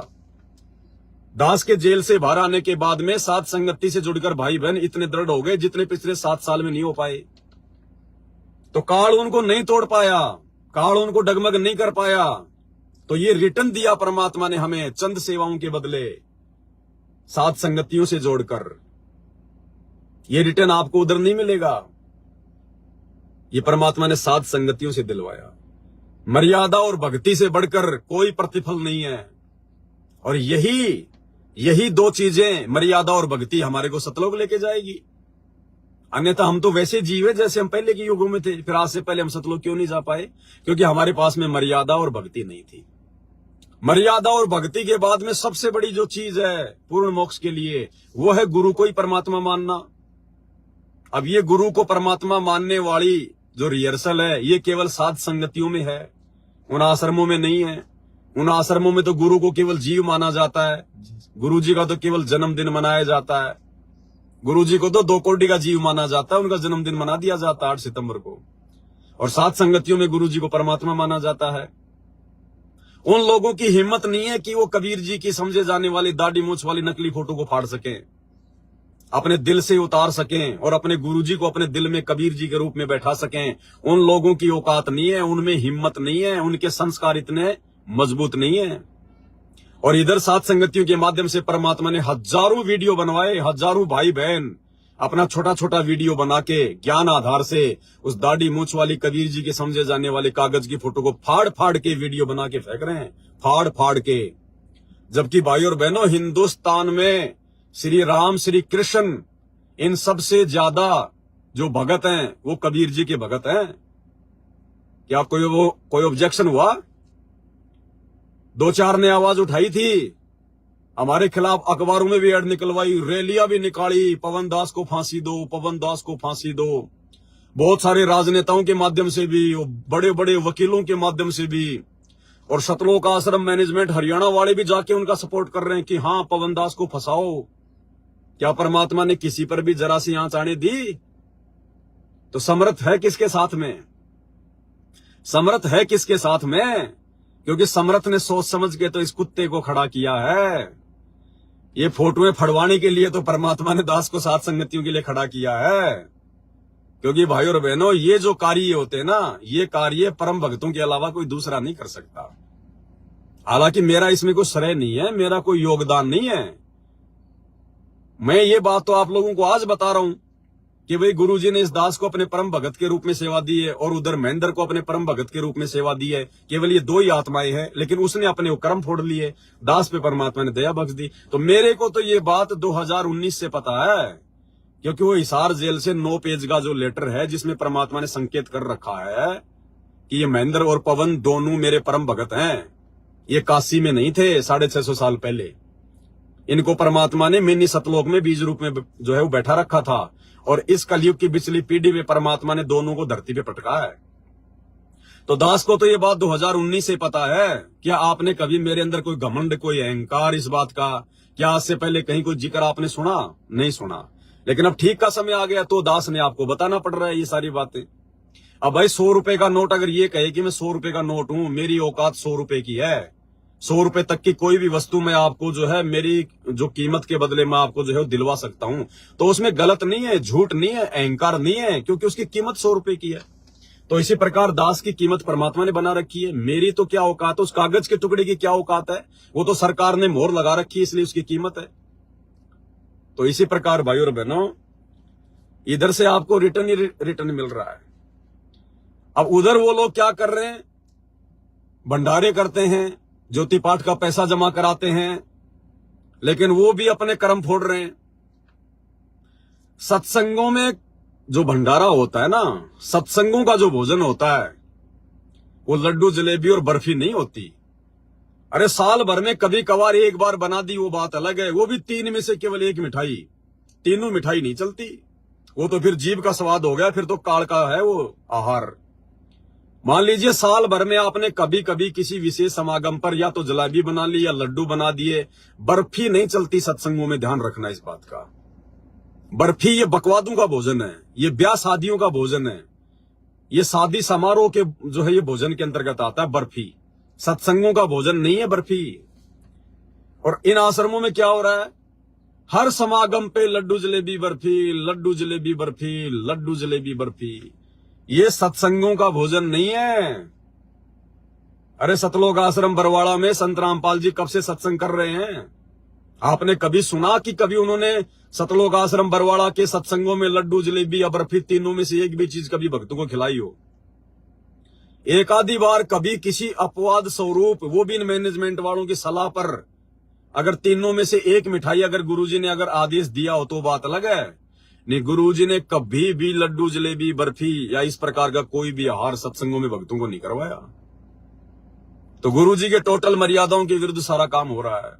तो क्या मिल रहा आपको? कुछ नहीं मिल रहा। इधर साथ संगति में आप भाई बहन आते हो, पूरी पूरी रात हम परमात्मा की ज्ञान चर्चा करते हैं, परमात्मा के ज्ञान पे हम लोग जो है डिस्कस करते हैं, छोटी से लेकर बड़ी शंकाओं का समाधान किया जाता है। और सबसे बड़ी बात, गीता अध्याय 3 श्लोक 13 के अनुसार पूर्ण परमात्मा की पहचान करके, संत रामपाल जी के रूप में पूर्ण परमात्मा की पहचान करके हम इनको भोग लगा रहे हैं। क्या उन आश्रमों में कोई अपने गुरुजी को भोग की आरती के साथ में और परमात्मा मानकर भोग लगाता है?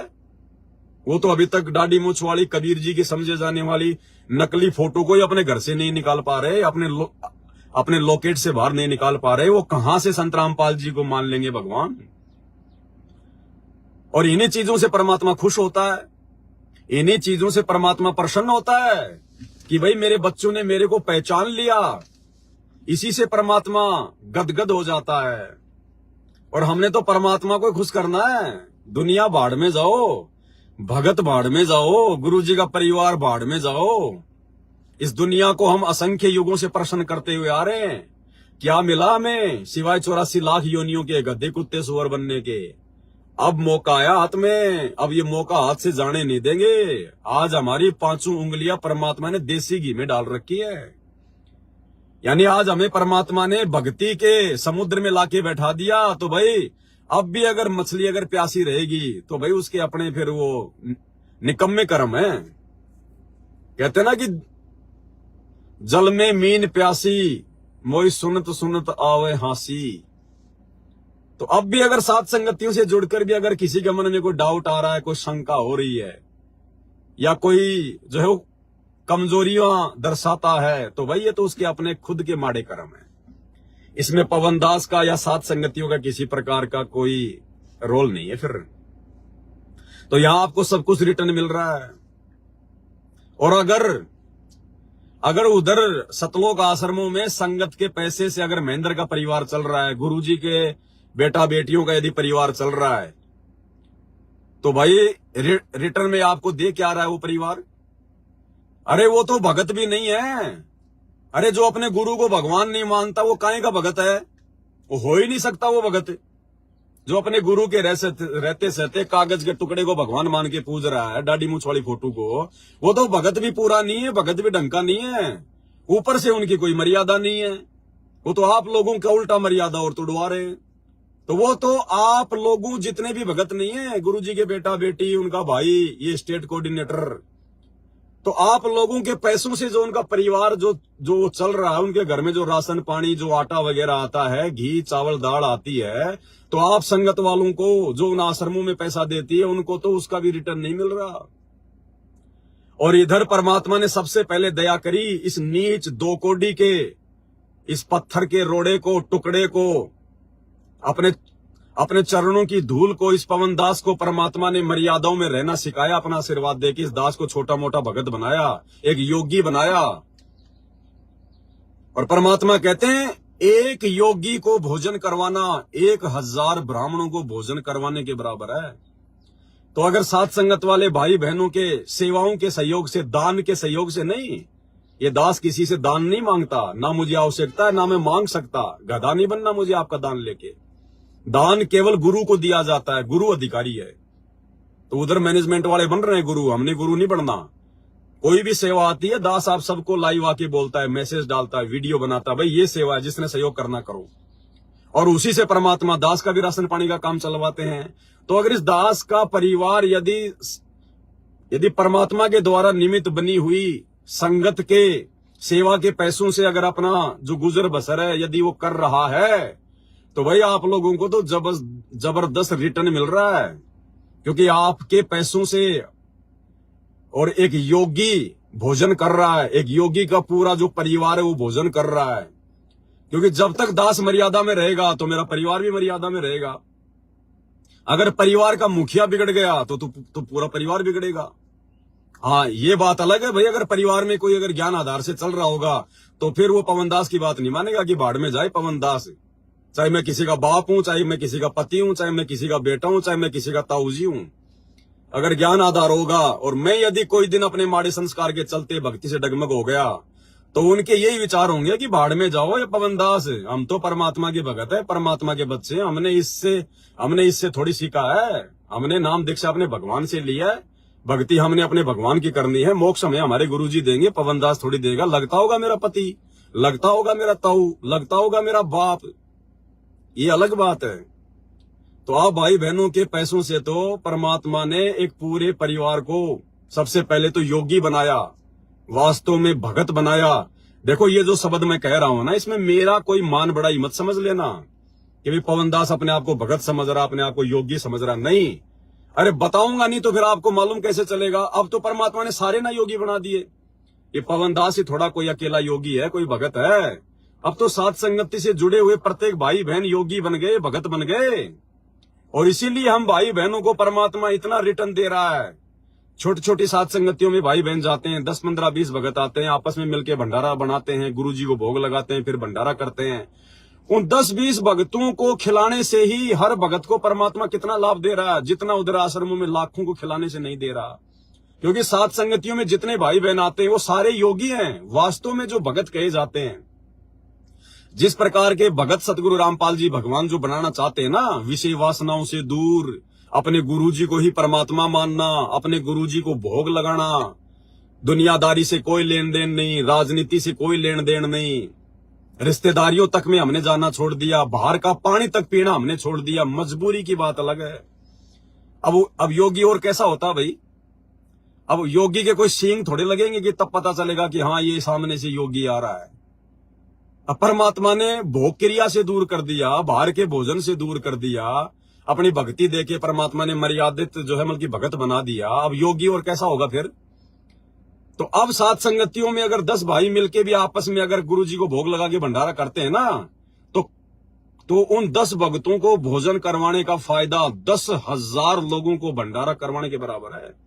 सामान्य लोगों को नहीं, आम समाज में हम जिनको जो मतलब ब्राह्मण कहते हैं, 10,000 ब्राह्मणों को भोजन करवाने जितना फल परमात्मा सूक्ष्म रूप से उन सभी भक्तों के अकाउंट में डाल देता है, सात संगति करवाने वालों के भी और सात संगति में सहयोग करने वालों के भी।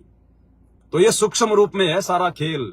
जैसे मोबाइल में गूगल पे से, फोन से लाखों हजारों रुपए भेज दिए जाते हैं, लोगों को पता भी नहीं चलता। तो ये सूक्ष्म भक्ति है। इसका अकाउंट हमें बाद में पता चलेगा, जब यहां पर कोई विशेष आपत्ति आएगी उस समय परमात्मा सामने खड़ा मिलेगा और धर्मराज के दरबार में परमात्मा आगे खड़ा मिलेगा।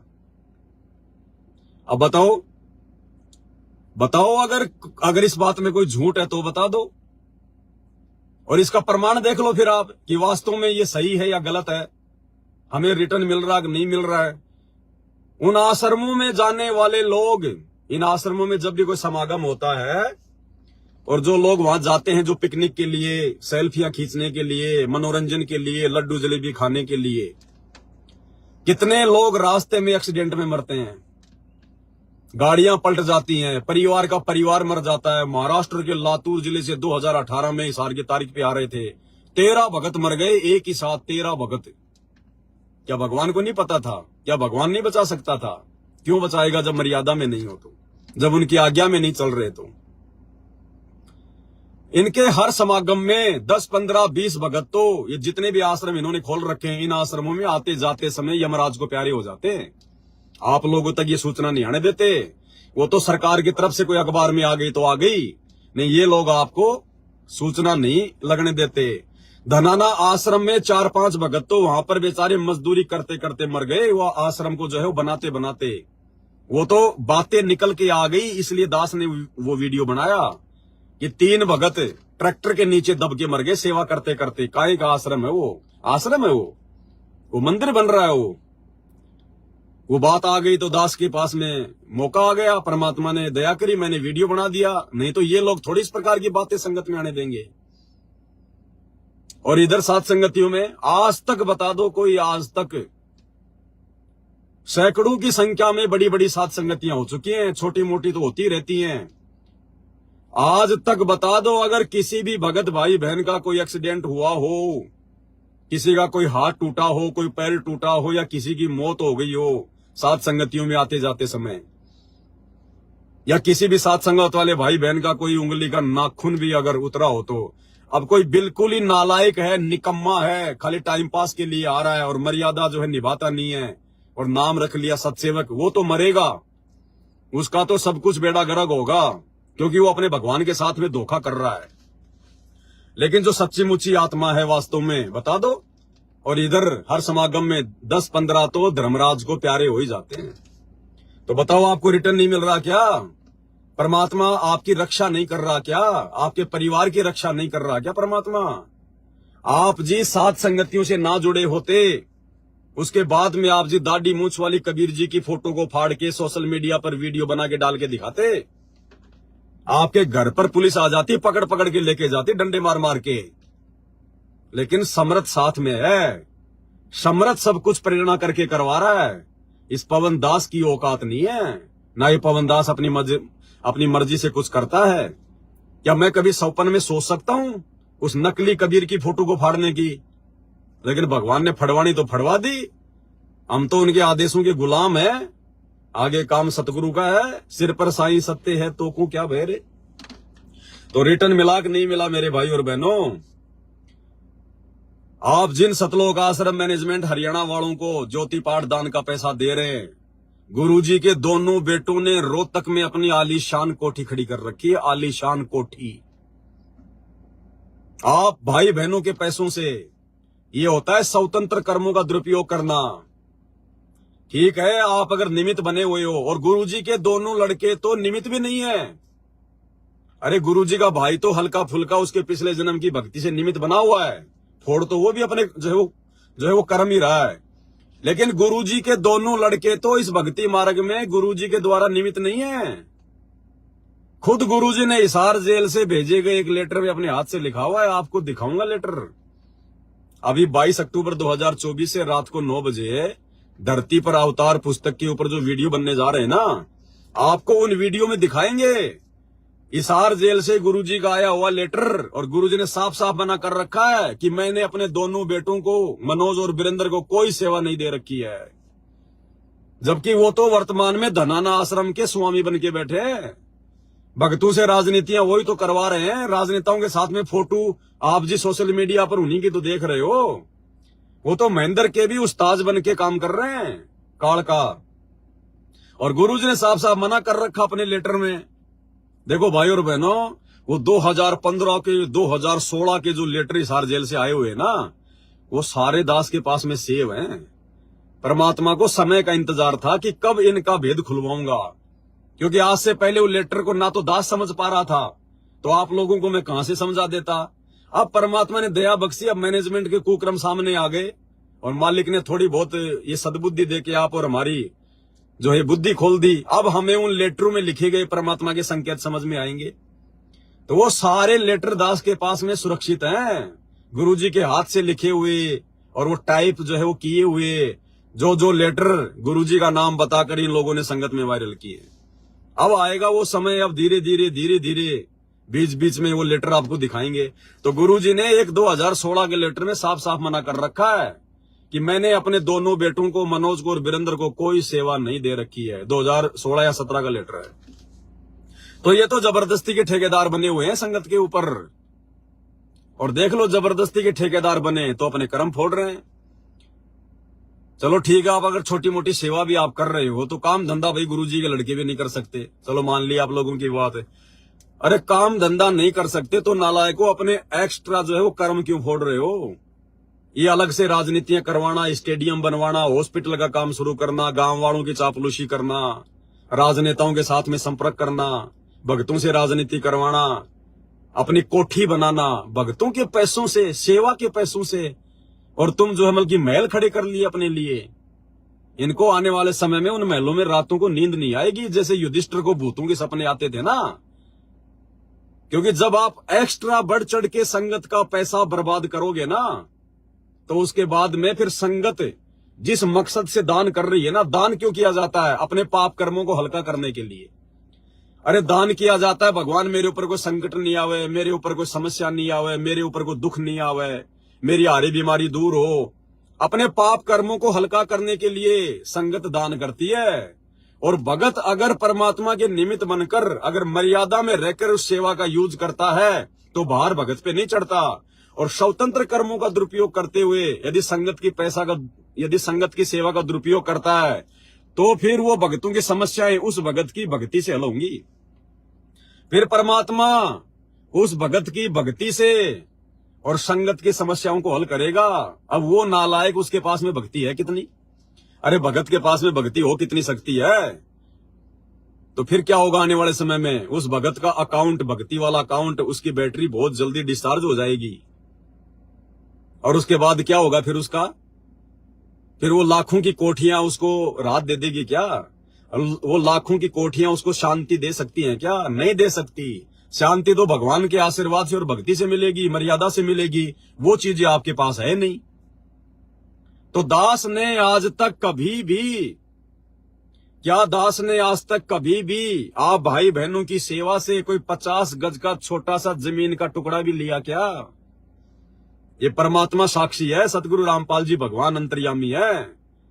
ये दास 2003 में जयपुर में आया था, आज 2024 हो गई, 21 साल, कितना 21 साल हो गई। 21 साल से ये दास केवल जो है मतलब कि किराए के मकान में रह रहा है, किराए की झोपड़ी में। और इस दास के पास तो आप संगत वालों का ना जाने कितना पैसा आया है। 35 लाख रुपए के तो हमने गुरुजी की अखबार में विज्ञापन निकलवाए थे उनके प्रकट दिवस के ऊपर, पुस्तकें छपवाई गई और भी बहुत सारी सेवा थी। 25-26 लाख की वो टाटा सफारी हमने गाड़ी ली थी 2 साल पहले, जिसको मैनेजमेंट वाले चोरी करके ले गए। क्या दास के पास में पैसा नहीं था क्या? लेकिन दास ने कभी, लेना तो बहुत दूर की बात है, ये परमात्मा साक्षी है, सतगुरु रामपाल जी भगवान मुझ नीच को इसी समय धरती में गाड़ दे अगर मैं एक शब्द भी झूठ बोलूं तो। जब से आप भाई बहनों की सेवा आने लगी है, मैंने कभी सौपन में भी नहीं सोचा कि मैं 50 गज का छोटा सा जमीन का टुकड़ा लेके पटक दूं। अन्यथा मैं तो ले सकता था। अरे 10-15 लाख में तो बना बनाया मकान आ जाए, कौन सी बड़ी बात है। 10-12 लाख रुपए तो आप भाई बहन अगर सेवा का नाम लेके मैं बोलूं आप जी 5 दिन में जमा कर दोगे, तो मैं चाहूं तो 10-15 लाख रुपए का कोई भी छोटा सा कोई फ्लैट वगैरह, कोई 2 BHK या फिर जो है मतलब 3 BHK लेके मैं पटक सकता हूं और कह दूंगा भैया मैंने तो सेवा के लिए लिया है, मैंने तो सेवा के लिए लिया है, जब गुरुजी आएंगे तब बेच देंगे और गुरुजी को पैसे दे देंगे, मुझे कौन मना करेगा। इस दास ने कभी सौपन में भी फ्लैट लेना तो बहुत दूर की बात है, 50 गज जमीन का टुकड़ा लेने की अगर सोची भी हो तो परमात्मा मेरी सारी भक्ति नष्ट कर दे इसी समय, सारी भक्ति। ये बात नहीं बोलेगा कोई, भक्ति करनी है, भक्ति से सतलोक जाएंगे। लेकिन भगवान ने जो दृढ़ता दे रखी है, जो सच्चाई है, सच्चाई को डंके की चोट पे बोलते हैं। कभी भी नहीं सोचा दास ने। ये गाड़ी तो दास को मजबूरी में लानी पड़ी, मजबूरी में, और वो भी उन्हीं लोगों ने कहा जो लोग गाड़ी चोरी करके ले गए, जिसके नाम से मैंने गाड़ी निकलवाई थी, वही नालायक व्यक्ति फिर गाड़ी को मैनेजमेंट में जाते ही, क्योंकि कार सवार हो गया, सिर पे कार सवार हो गया और गाड़ी को उठा के ले गया, धोखे से चोरी करके ले गया। एक चाबी उसके पास थी, मुझे इस बात का मालूम नहीं था। चलो जो भी था उसका जिक्र हम नहीं करते, उसके कर्म उसके साथ में आने वाले समय में, क्योंकि उसने अपने स्वतंत्र कर्मों का दुरुपयोग किया है। तो दास ने कभी 50 गज का जमीन का टुकड़ा लेने की भी नहीं सोची। इन आपके सतलोक आश्रम में जो आप ज्योति पाठ और दान का पैसा दे रहे हैं, ये बड़े बड़े कोऑर्डिनेटर, गुरुजी का परिवार, इनके बच्चे हाई फाई प्राइवेट स्कूलों में पढ़ते हैं, हाई फाई प्राइवेट स्कूलों में, जिनकी महीने की 10-10 हजार रुपए फीस है।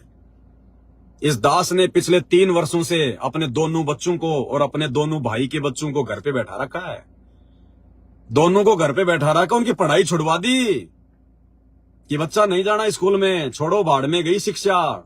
शिक्षा का काम है भगवान को पहचानना, ये शिक्षा हमारा पेट नहीं भरेगी। हमारे दादा परदादा कोई BA MA करके अपना पेट नहीं भरते थे, अनपढ़ थे, उस समय शिक्षा भी नहीं थी। अब भगवान वापस वही समय ला देगा धरती पे, अगर भक्ति करेंगे तो टाइम पे वर्षा होगी, आपस में धार्मिकता होगी, प्यार प्रेम होगा, दुख सुख में एक दूसरे का सहयोग करेंगे। शिक्षा तो केवल परमात्मा पहचानने के लिए, ताकि मेरे बच्चे अक्षर ज्ञान लेके और शास्त्रों से पहचान कर लें कि सच्चा गुरु कौन है, सच्ची भक्ति क्या है, भगवान कौन है। और वो उन बच्चों को, उनके माता पिता से हो गई पहचान, तो बच्चों को पढ़ने की आवश्यकता क्या है। नॉर्मली उनको अक्षर ज्ञान होना चाहिए, अक्षर ज्ञान के लिए उनको पहली दूसरी तीसरी तक हमने पढ़ाया। भाई के बच्चों को तो मैंने दूसरी तक पढ़ाया, और मेरे जो बच्चे वो बड़े थे वो पहले से पढ़ रहे थे। तो बड़ा वाला जो लड़का है उसने खाली 10वीं की है, छोटे वाला पता नहीं वो 6वीं में था या फिर वो 7वीं में था। उसके बाद दास ने उनकी पढ़ाई छुड़वा दी कि भैया आप लोगों को हिंदी पढ़नी आ गई, हमने केवल आरती करनी है, आरती पढ़नी आनी चाहिए, मंत्र जाप करने हैं, मंत्र हमारे को जो है वो पढ़ने आने चाहिए। गुरुजी जब बतावें तो हमारे को गुरुजी क्या पढ़ा रहे हैं, क्या बता रहे हैं, हमारे समझ में आना चाहिए। बस अक्षर ज्ञान हो गया, क ख ग घ आ गया, ए आ इ ई आ गई, थोड़ी बहुत ABCD आ गई, और हमने क्या जज बनना है। अगर कोई फ्री में जज बनाए तो भी हम ठोकर मारेंगे उस पद को। अगर ज्ञान हो जाने के बाद में अगर कोई हमें यहाँ का प्रधानमंत्री भी बनाए ना, राष्ट्रपति भी, कि भाई चल पवन दास तेरे को राष्ट्रपति बनाते हैं, निर्विरोध, कोई चुनाव नहीं, कोई कुछ नहीं, सारे सांसद मिलके, सारे MP MLA मिलके तेरे को भारत का आजीवन राष्ट्रपति बना रहे हैं, ये दास उसी समय 4 बार थूकेगा राष्ट्रपति की पोस्ट के ऊपर कि भैया यहां तो अगर इंद्र का राज दे दिया जाए तो उस पे भी थूक के चलेंगे हम। तो इनके बच्चे प्राइवेट स्कूलों में पढ़ते हैं, आप भाई बहनों के ज्योति पाठ और दान के पैसे के बलबूते पर, और दास ने अपने बच्चों को घर पे बैठा रखा है। ताकि आप भाई बहनों की सेवा का दुरुपयोग ना हो। क्योंकि क्या करना मैंने पढ़ा के, लोग महंगी महंगी अपने बच्चों को जो है कोचिंग में पढ़ाते हैं, पता नहीं उनका टारगेट फिक्स कर रखा है, इसको डॉक्टर बनाना है, इसको इंजीनियर बनाना है। अरे कुछ ज्ञानवान दिमाग में है कि नहीं? 2028 आ रही है, वो गाजा में और फिलिस्तीन में भी लोग यही सोच के अपने बच्चों को कोचिंग करा रहे थे कि बच्चे को बड़ा होकर डॉक्टर बनाएंगे, इंजीनियर बनाएंगे। उनको वो शहर छोड़ के भागना पड़ गया, बाढ़ में गई वो डॉक्टरी इंजीनियरिंग की। 2 टाइम की रोटी के लिए भीख मांग रहे हैं वो इंजीनियर बनने वाले, वो डॉक्टर बनने वाले। तो समय क्या आ रहा है आने वाला? क्यों पैसा बर्बाद कर रहे हो भाई? मालिक की सेवा में लगाओ, दान धर्म में लगाओ, ताकि मुसीबत के समय परमात्मा सामने खड़ा मिलेगा। इन कोचिंग सेंटरों में दे दे के, इन स्कूलों में महंगी महंगी फीसें दे दे के तुम क्या रिटर्न ले लोगे? क्या तुम बच्चे को नौकरी लगाना चाहते हो? नौकरी नहीं है, आने वाले समय में नौकरी नहीं है। आने वाले समय में जिसको परमात्मा नियुक्त करेगा वो नौकरी करेगा। आने वाले समय में आपकी बड़ी बड़ी डिग्रियां देख के नौकरी नहीं मिलेगी। आपकी भक्ति, आपकी ईमानदारी, आपको कौन सा नाम प्राप्त है, आप जी मर्यादा में है कि नहीं है, ये बातें देख के नौकरी मिलेगी। जैसे पहले के समय में राजा महाराजा जब कोई दीवान, कोई वजीर वगैरह, कोई सेनापति वगैरह की नियुक्ति किया करता था तो उसकी वो परीक्षा लिया करता था वो गुप्त में, कि ये आदमी ईमानदार है कि नहीं है, इसके अंदर कोई सच्चाई है कि नहीं है, ये कोई धोखाधड़ी तो नहीं करेगा, खाली पैसे के लालच में तो नौकरी नहीं चाह रहा है। तो राजा महाराजा भेष बदल के उनकी परीक्षा लिया करते थे। जैसे हम लोग पहले पढ़ा करते थे 7वीं 8वीं में, एक लेसन आता था कि एक दीवान था, राजा का दीवान, यानी राजा का जो मंत्री होता है मैन, जैसे कोई गृह मंत्री। तो पुराने समय में राजा महाराजा होते थे, तो उसका जो दीवान था, राजा का जो मुख्य आदमी था, सलाहकार था, उसके रिटायरमेंट का समय आ गया। उसने कहा कि महाराज अब मैं अपने बाल बच्चों के साथ में रह के भक्ति करूंगा, नौकरी मैंने बहुत कर ली। तो राजा को चिंता होगी कि भाई ऐसा दीवान मुझे और कहां मिलेगा। तो राजा ने कहा कि फिर एक बात, अगर आप रिटायरमेंट लेना चाहते हो ना, तो ये आप ही की जिम्मेदारी है, दूसरा दीवान मुझे आप ही देके जाओगे। क्योंकि राजा ने सोचा कि ये अगर किसी को सेलेक्ट करेगा तो अच्छे आदमी को करेगा सेलेक्ट। तो उसने कहा जी ठीक है। तो उसने अखबारों में, यानी जैसा भी उस समय जो भी थे साधन, उस दीवान ने पूरे राज्य में ऐलान करवा दिया कि ऐसे ऐसे दीवान की पोस्ट खाली है और लोग जो है अपना इंटरव्यू देने के लिए आ जाओ। तो देश विदेश से, दूर दराज से हजारों की संख्या में लोग आ गए। कोई पंडित जी है, रोजाना वो 12 बजे नहीं उठता, लेकिन उस दिन वहां पर और 4 बजे उठ के नहा धो के घंटी खुड़का रहा है। कोई नहा धो के, कोई बढ़िया सूट वाट लगा के आ रहा है, कोई क्या करके आ रहा है।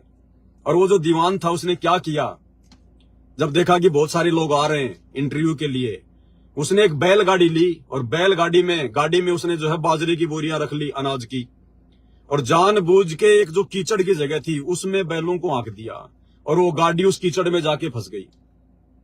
अब दीवान को कोई जानता नहीं था कि भाई ये दीवान है क्या। पहले सोशल मीडिया तो थी नहीं कि भाई ये है भारत का, ये गृह मंत्री है, तो उसकी शक्ल को कोई जानता नहीं था।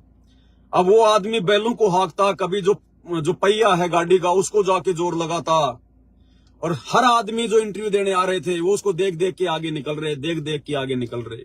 किसी ने उसकी मदद नहीं की। एक आध को उसने कहा भी भैया थोड़ा हाथ लगा दे। उसने कहा कि क्यों लगा दे, मैं कोई छोटा मोटा आदमी हूं क्या, दीवान का इंटरव्यू देने जा रहा हूं, कपड़े गंदे हो जाएंगे मेरे, हाथ लगा दे, क्यों इतना वजन ढो रहा है। बोला भाई ठीक है। अब फिर लास्ट में एक व्यक्ति आया बेचारा, उसने अपनी डिग्री वगैरह रखी और अपने जो पायजामे पूजामे जो कपड़े थे अपने उतारे और जो भी को टॉवल वगैरह लपेट के ताकि गंदे ना हो जाएं, और उस कीचड़ में आ गया। बोला जी आप अपने बैलों को हाको, मैं पीछे से धक्का लगाता हूं। तो उसने कहा रे भैया तू भी तो दीवान का इंटरव्यू देने जा रहा है। बोला जी हाँ। बोला तेरे कपड़े गंदे हो जाएंगे यार, तू लेट हो जाएगा। बोला जी कोई बात नहीं, इंसानियत से बड़ा कोई धर्म नहीं है, मानवता से बढ़कर कोई धर्म नहीं है। कोई बात नहीं, मेरे भाग्य में होगी तो मिल जाएगी, नहीं तो कोई दिक्कत नहीं, भगवान 2 टाइम की रोजी रोटी तो मुझे दे ही रहा है।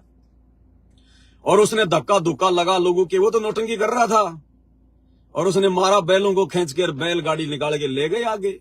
अब उसने उसकी शक्ल पहचान ली दीवान ने, और जाके दीवान अपनी गद्दी पे बैठ गया और जितने भी थे सबको रिजेक्ट कर दिया।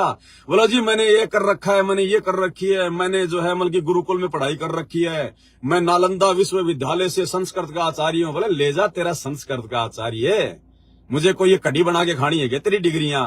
जब तेरे अंदर धार्मिकता नहीं है, मानवता नहीं है, इंसानियत नहीं है तेरे अंदर, जो दूसरों के दुख दर्द और तकलीफ को तू नहीं समझ सकता, तो काहे का तू दीवान बनेगा? ऐसा है तू मेरी जनता का, तू मेरा सत्यानाश करेगा। और उस व्यक्ति को बिना डिग्री देखे, बिना कुछ देखे, क्योंकि उसकी परीक्षा ले चुका था, उसको दीवान की पोस्ट पे खड़ा कर दिया।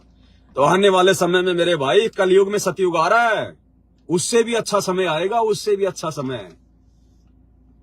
ये डिग्रियां देख देख के कोई नौकरी नहीं मिलेगी, चाहे आप एमए, बीए, पीएचडी कुछ भी कर लो आप। तो परमात्मा ने दया बख्शी, दास ने बच्चों को स्कूल से भी हटा लिया। तो बताओ आप लोगों को रिटर्न मिल रहा कि नहीं मिल रहा भाई और बहनों? आज जिस दिन ये दास बिगड़ जाएगा, देखो दास ने आप लोगों को बहुत पहले वीडियो में एक बात कही थी कि इस दास को मेरे गुरुदेव भगवान ने खड़ा किया है, संगत वालों ने खड़ा नहीं किया है, मैनेजमेंट वालों ने खड़ा नहीं किया है, गुरुजी के परिवार वालों ने खड़ा नहीं किया है। इस दास को मेरे गुरुदेव भगवान ने खड़ा किया है। अगर मैं नीचे गिरूंगा तो मेरे खुद के नीच कर्मों से गिरूंगा, अन्यथा मुझे मेरे गुरुजी के अलावा दूसरा कोई बैठाने वाला नहीं है। इस 21 ब्रह्मांड में मेरे गुरुजी के अलावा मुझे इन सेवाओं से हटाने वाला, मुझे चुपचाप बैठकर, यानी मुझे चुपचाप बैठाने वाला, सात संगति से नीचे गिराने वाला 21 ब्रह्मांड में कोई नहीं है। ये मैं अपने गुरुजी के विश्वास के बलबूते पे कह रहा हूं, क्योंकि परमात्मा समर्थ है, काल का बाप है। और बेटे ने यदि बाप की जो है, मतलब अगर प्रत्येक आज्ञा का अगर पालन अगर जो है वो कर लिया, अपने बाप से अगर वो चिपट गया, तो बाप फिर अपने बेटे को जो है वो छोड़ेगा क्या? तो दास ने पहले कहा था कि पवन दास अगर नीचे गिरेगा तो अपने नीच कर्मों से गिरेगा, या मेरा गुरु भगवान मुझे नीचे बैठाएगा, दूसरा कोई नहीं बैठा सकता। और कितने कोशिश कर ली काल ने, 2014 से लेके वर्तमान 2024 तक जेल तक करवा दी, मुकदमे झूठे लगवा दिए, संगत में बदनाम कर दिया, ठग, गुरुद्रोही, फलाना दिखना, मार पीट कर ली ताकि ये डर जाए, बैठ जाए।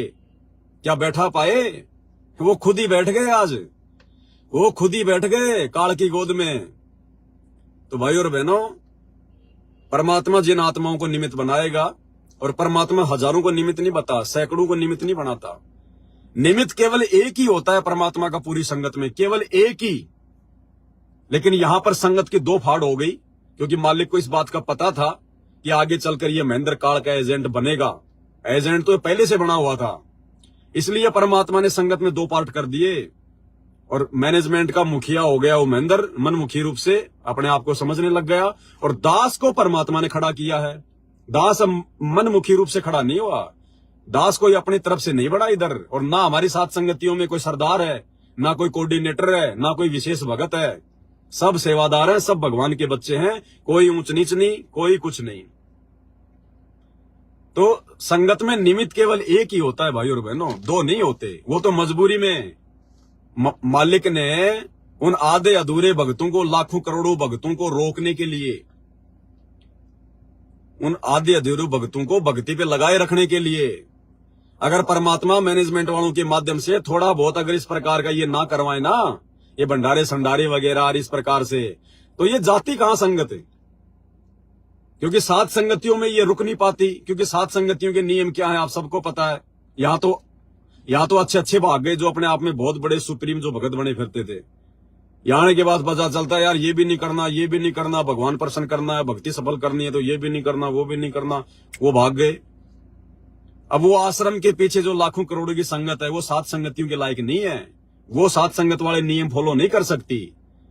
तो परमात्मा ने उनको उधर रोकना जरूरी था। अगर उधर भी ना रुके, क्योंकि वो लोग ड्रामेबाजी से खुश हैं, वो लड्डू जलेबी बर्फी से प्रसन्न है, उनको ज्ञान आधार से मतलब नहीं है, उनको घूमने फिरने से मतलब है। तो परमात्मा ने उसी प्रकार से और उन्हीं आत्माओं को निमित्त बना के उनको वहीं रोका हुआ है। क्योंकि मैनेजमेंट भक्ति कर रहा था माया के लिए, पैसे के लिए। गुरुजी का भाई भक्ति कर रहा था पैसे के लिए, गुरुजी के बेटा बेटी भक्ति कर रहे थे धन के लिए, माया के लिए, मोक्ष के लिए नहीं कर रहे थे। तो परमात्मा ने उनको भी तो उनकी भक्ति की चाहत में देना था। तो इधर से संगत को भी जोड़ के रख दिया।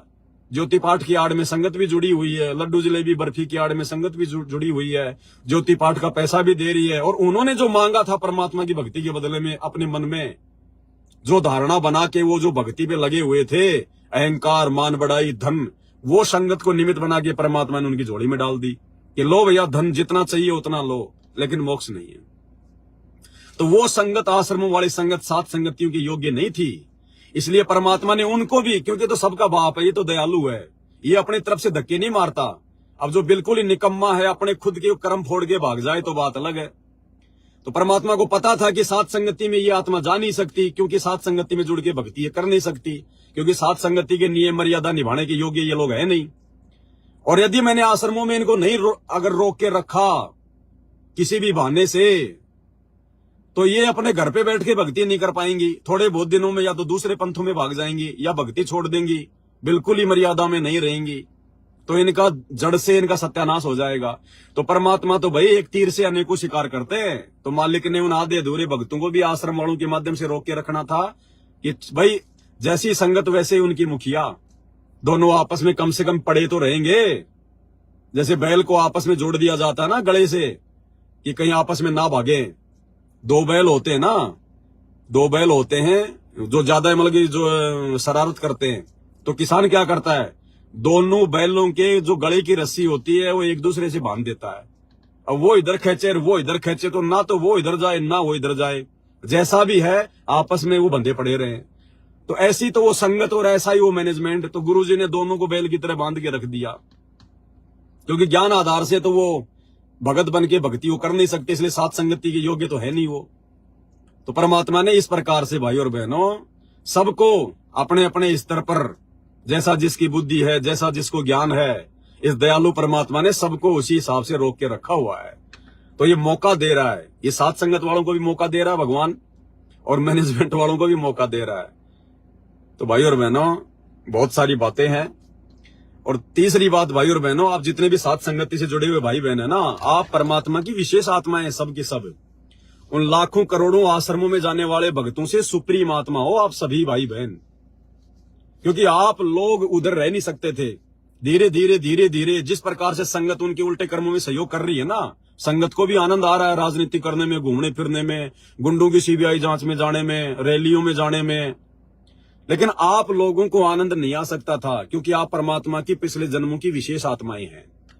तो आप लोगों ने उन आश्रम वालों से दूर हटना ही हटना था, क्योंकि आप लोगों को केवल जो है बल्कि भक्ति प्यारी है, आप लोगों को भगवान चाहिए था। अब उनसे हटके फिर आप जाते कहां, उनसे हटके आप जाते कहां, घर बैठ के भक्ति नहीं कर सकते। तो फिर कभी न कभी काल आप लोगों को भी भ्रमित कर देता, या तो मर्यादा टूटती रहती, या दूसरे पंथों में चले जाते, या जैसा भी था। तो परमात्मा ने फिर आप अपनी विशेष आत्माओं को भी कोई मंच देना था, कोई स्टेज देनी थी परमात्मा ने, वरना आप जी अपना जीवन नाश कर लेते। अगर परमात्मा इस दास के माध्यम से इस दास को निमित्त बना के अगर सात संगति रूपी अगर ये ग्रुप अगर नहीं बनाता, तो इसलिए परमात्मा ने आप आत्माओं को भी जोड़ के रखना था कि कहीं ये मेरी प्यारी आत्मा जो क्रीम चारों युगों से परमात्मा ने मंथन कर करके जो क्रीम जो इकट्ठा किए, जो मक्खन जो इकट्ठा किया ना, ये सत्सेवक भाई बहन है। तो हम उन लोगों की बकवादों में सहयोग नहीं कर सकते थे, तो हमने उधर से हटना पड़ता। अब हटके हम जाते कहां, हमारे पास में दूसरा कोई रास्ता नहीं। गुरुजी बैठे जेल में, मैनेजमेंट कर रहा है ये मनमानियां, अब घर बैठ के हम कैसे भक्ति कर लेंगे। इसलिए परमात्मा ने पहले से सात संगति रूपी मंच तैयार करवा दिया इस दास के माध्यम से। आप लोगों को तो मालूम भी नहीं था, उस समय से परमात्मा ने दास को खड़ा कर दिया था 2014 बरवाला कांड के बाद से ही। और भाई और बहनों, अगर दास ये हजारों वीडियो ना बनाता, और दास वर्तमान में यदि हर दूसरे तीसरे दिन अगर लाइव नहीं आए, ये बातें याद रखो। आप कह रहे हो ना कि भगत जी आप भी उनकी तरह सेवा ले रहे हो, मैनेजमेंट भी सेवा ले रहा है, आप दोनों तो एक ही श्रेणी में हो। अगर इतना सब कुछ आप लोगों को मालूम होने के बावजूद भी आप उन आश्रम वालों से तो लाख गुना अच्छी आत्मा है, मर्यादाओं को लेकर हर प्रकार से। वर्तमान में भी भाई और बहनों, गुरुदेव भगवान के हिसार जेल से बाहर आने तक यदि ये दास रोजाना परमात्मा की सत प्रेरणा से रोजाना या सप्ताह में या 2 दिन में 3 दिन में अगर कोई वीडियो बना के ना डाले या दास लाइव ना आए, तो भी आप लोग बहुत ज्यादा जो है कमजोर पड़ जाओगे। तो भी आप लोगों का धीरे धीरे धीरे धीरे धीरे धीरे ये काल जो है ये प्रवेश करना शुरू कर देगा। लेकिन परमात्मा हर दूसरे दिन, हर तीसरे दिन, या कभी कभी मालिक की दया हो जाती है तो लगातार 15 दिन, लगातार 20 दिन तो हम लोग टिके हुए हैं। हम लोग टिके हुए हैं, हमारे को खुराक मिलती रहती है, जानकारी मिलती रहती है, आत्मा को दृढ़ता मिलती रहती है। अन्यथा भाई बहनों साथ संगति में भी कोई इक्का दुक्का टिकेगा, सब भाग जाएंगे। तो ये परमात्मा की प्रोसीजर है भाई और बहनों। हमने किसी के प्रति और कुछ नहीं करना, ज्ञान आधार से, राग द्वेष ईर्ष्या नहीं करनी किसी से। ये संगत सोच रही होगी कि ये पवनदास मैनेजमेंट से कोई राग द्वेष ईर्ष्या करता होगा, नहीं। ये पवनदास गुरुजी के छोटे भाई को, गुरुजी के बेटा बेटियों को, या जो मैनेजमेंट का काम संभालते हैं, दास अपने सगे भाई से भी उनको जो है मतलब कि बढ़ के मानता है, सगे भाई से बढ़ के, क्योंकि मेरे मन में उनके प्रति कोई द्वेष नहीं है, कोई राग द्वेष नहीं है। लेकिन जब बात आएगी ज्ञान और अज्ञान की, तो भैया ज्ञान आधार से, प्यार प्रेम से, फिर भैया वहां पर तो डंके की चोट पर डंका बजाया जाएगा, ढोल बजाया जाएगा। फिर हमें उन आत्माओं से कोई प्रेम नहीं, कोई कुछ नहीं, राग द्वेष फिर भी नहीं। अब हम कहां उनसे लड़ाई झगड़ा कर रहे हैं? 2014 बरवाला कांड के बाद से अगर कोई गाली दे रहा है तो गुरुजी का परिवार दे रहा है, कोऑर्डिनेटर दे रहे हैं। दास को जान से मारने की कोशिश कर रहे हैं, जानवरों की तरह मार के चले गए, तो कौन मार के चले गए? मैनेजमेंट वाले, गुरुजी के परिवार वाले। दास के ऊपर मुकदमा लगाया तो किसने लगाया? मैनेजमेंट वालों ने। दास को जेल भिजवाया तो किसने जो है? मैनेजमेंट वालों ने। सात संगतियों में आके रोड़ा कौन अटकाते हैं? मैनेजमेंट वाले। हम कभी गए? हम कभी इनके आश्रमों में गए कभी? तो कौन कर रहा है सारी कुबद? ये लोग कर रहे हैं। फिर भी हम तो प्यार प्रेम से पेश आ रहे हैं। हमने इनकी गालियां खाई, हमने इनकी मार खाई, हमने इनके मुकदमे सहे, हमने जेल सही। हम दुखी हो लिए, हम परेशान हो लिए, हम अपना छुप छुप के काम जो है वो करते रहे कि भाई कहीं कोई लड़ाई झगड़ा ना हो जाए। ये नालायक, ये तो काल की गोद में बैठे, इनको तो कोई मालूम है नहीं कोई चीज का, हमारे परमात्मा की बदनामी ना हो। इसलिए हमने हमेशा नीची गर्दन जो करके जो है हम लोग आगे बढ़े, गुरुजी की हर मर्यादाओं में रहते हुए, कि कहीं हमारी जरा सी हरकत के कारण हमारे गुरुजी नाराज ना हो जाएं। ये दो हाथ तो हमारे भी हैं, अगर वो चार मारेंगे तो एक दो तो हम भी मार ही सकते हैं। वो अगर 20 गाड़ी निकालेंगे, एक गाड़ी तो हम भी निकाल ही सकते हैं। क्यों? परमात्मा ने बताया, वो प्रहलाद भगत अगर त्रेता युग में जो अपने बाप से संघर्ष कर रहा था हिरण्यकशिपु से, वो प्रहलाद भगत अगर भगवान विष्णु पे आश्रित ना होके अगर अपने हाथ में अगर वो डंडा भी उठा लेता ना, भले मारता नहीं, अगर वो डंडा भी उठा लेता, परमात्मा फिर उसकी मदद करने नहीं आता कि बेटा अब तो ये डंडा तेरा भगवान है। तो भगवान ने हर प्रकार से समझा रखा है कि बेटा जब तक मेरे ऊपर आश्रित रहेगा, तेरा कोई बाढ़ बाका नहीं कर पाएगा। और जितना लोग तुझे नीचे गिराएंगे उतना ही तू ऊपर बढ़ेगा, अगर भगवान के ऊपर आश्रित रहेगा, अपने गुरु पे आश्रित रहेगा। तो आज कोई भी आदमी ऐसा नहीं है जगत वाला, आपके भगत भी, जिन भगतों के पास में गाड़ियां ना, अपनी गाड़ी में छोटा मोटा कोई डंडा लेके चलते हैं, कोई बेसबॉल वगैरह, कोई हॉकी वगैरह, कि पता नहीं कहीं लेट हो जाए, कहीं रात बिरात कहीं कोई जंगल वंगल में कोई आ जाए ऐसा आदमी, कोई हो जाए छोटी मोटी लड़ाई झगड़ा, छोटा मोटा कोई डंडा वंडा अपनी गाड़ियों में लेके चलते हैं। हम नीचों ने कभी सौपन में भी नहीं सोचा, जबकि पूरे देश में घूम लिए हम, पूरे देश में हमने कभी सौपन में भी नहीं सोचा कि छोटा सा कोई डंडा रखे अपनी गाड़ी में। हमारा डंडा हमारा गुरु भगवान है, और गुरु भगवान जब सामने खड़ा हो जाएगा, अच्छे अच्छे जो डंडे वाले है ना भाग जाएंगे दौड़ के। तो ये विश्वास होना चाहिए हमारे को। अगर हमें कोई जान से मारने के लिए सामने अगर बंदूक लेके खड़ा हो गया, और गलती से अगर उसकी बंदूक हमारे हाथ में अगर किसी ने दे दी छीन के, हम उस बंदूक को दूर फेंक देंगे। हम अपना बचाव के लिए ऐसा कोई भी जो है बल्कि कुकर्म नहीं कर सकते। ये ज्ञान दिया है सतगुरु ने, ये ज्ञान दिया है हमारे परमात्मा ने। सत साहिब क्या हुआ? कब से खड़े यहाँ? अब मैं सोचा यहाँ पे थोड़ा नेटवर्क ठीक आ रहा था, ये लाइव आ गया। ऊपर आए नहीं। कोई बात नहीं। आप कहाँ जा रहे हो? थोड़ा पत्रकार में लेके जा रहा हूँ, उन लोग की बच्ची को रिजल्ट देखने के लिए बुलाया था हमने, रिजल्ट देखा। ठीक, बस हो गया लाइव, थोड़ा बहुत बचा है। जाओगे क्या? घर घर ही जाऊंगा, और क्या करूँगा। वीडियो बनाओगे आज? वीडियो तो रोज ही बन रहे हैं, फिर 22 तारीख से लाइव चलेंगे। हाँ, तो अब जब रिजल्ट देखा था सत साहिब जी कोई भगत भाई आ गया था, सत्सेवक था मैनेजमेंट वालों से, तो कोई अपना 36 का आंकड़ा चल रहा है, आपको पता ही है। तो भाई और बहनों, अब बहुत सारी बातें हो गई हैं, संध्या आरती का भी समय हो गया है, 5:40 हो गई है। 6 बजे तक या 6 से पहले हम लोग संध्या आरती करने लग जाते हैं। तो कहने का मतलब है, निष्कर्ष यही है कि मैनेजमेंट को भी संगत पैसा दे रही है, दान भी दे रही है, जमीन भी दे रही है, इधर सत्सेवकों की तरफ से भी थोड़ा बहुत को सहयोग आ जाता है। अब उसका रिटर्न किसको क्या मिल रहा है? उसके रिटर्न के बदले में कभी 2 मिनट बैठ के आप विचार करना। आप सत्सेवक भाई बहनों का आचार विचार व्यवहार बोलचाल ज्ञान आधार और मैनेजमेंट वाले भक्तों का आचार विचार बोलचाल ज्ञान आधार सड़ी गली भक्ति कर रहे हैं, सड़ी गली भक्ति, बदबूदार भक्ति, कोई मर्यादा नहीं है।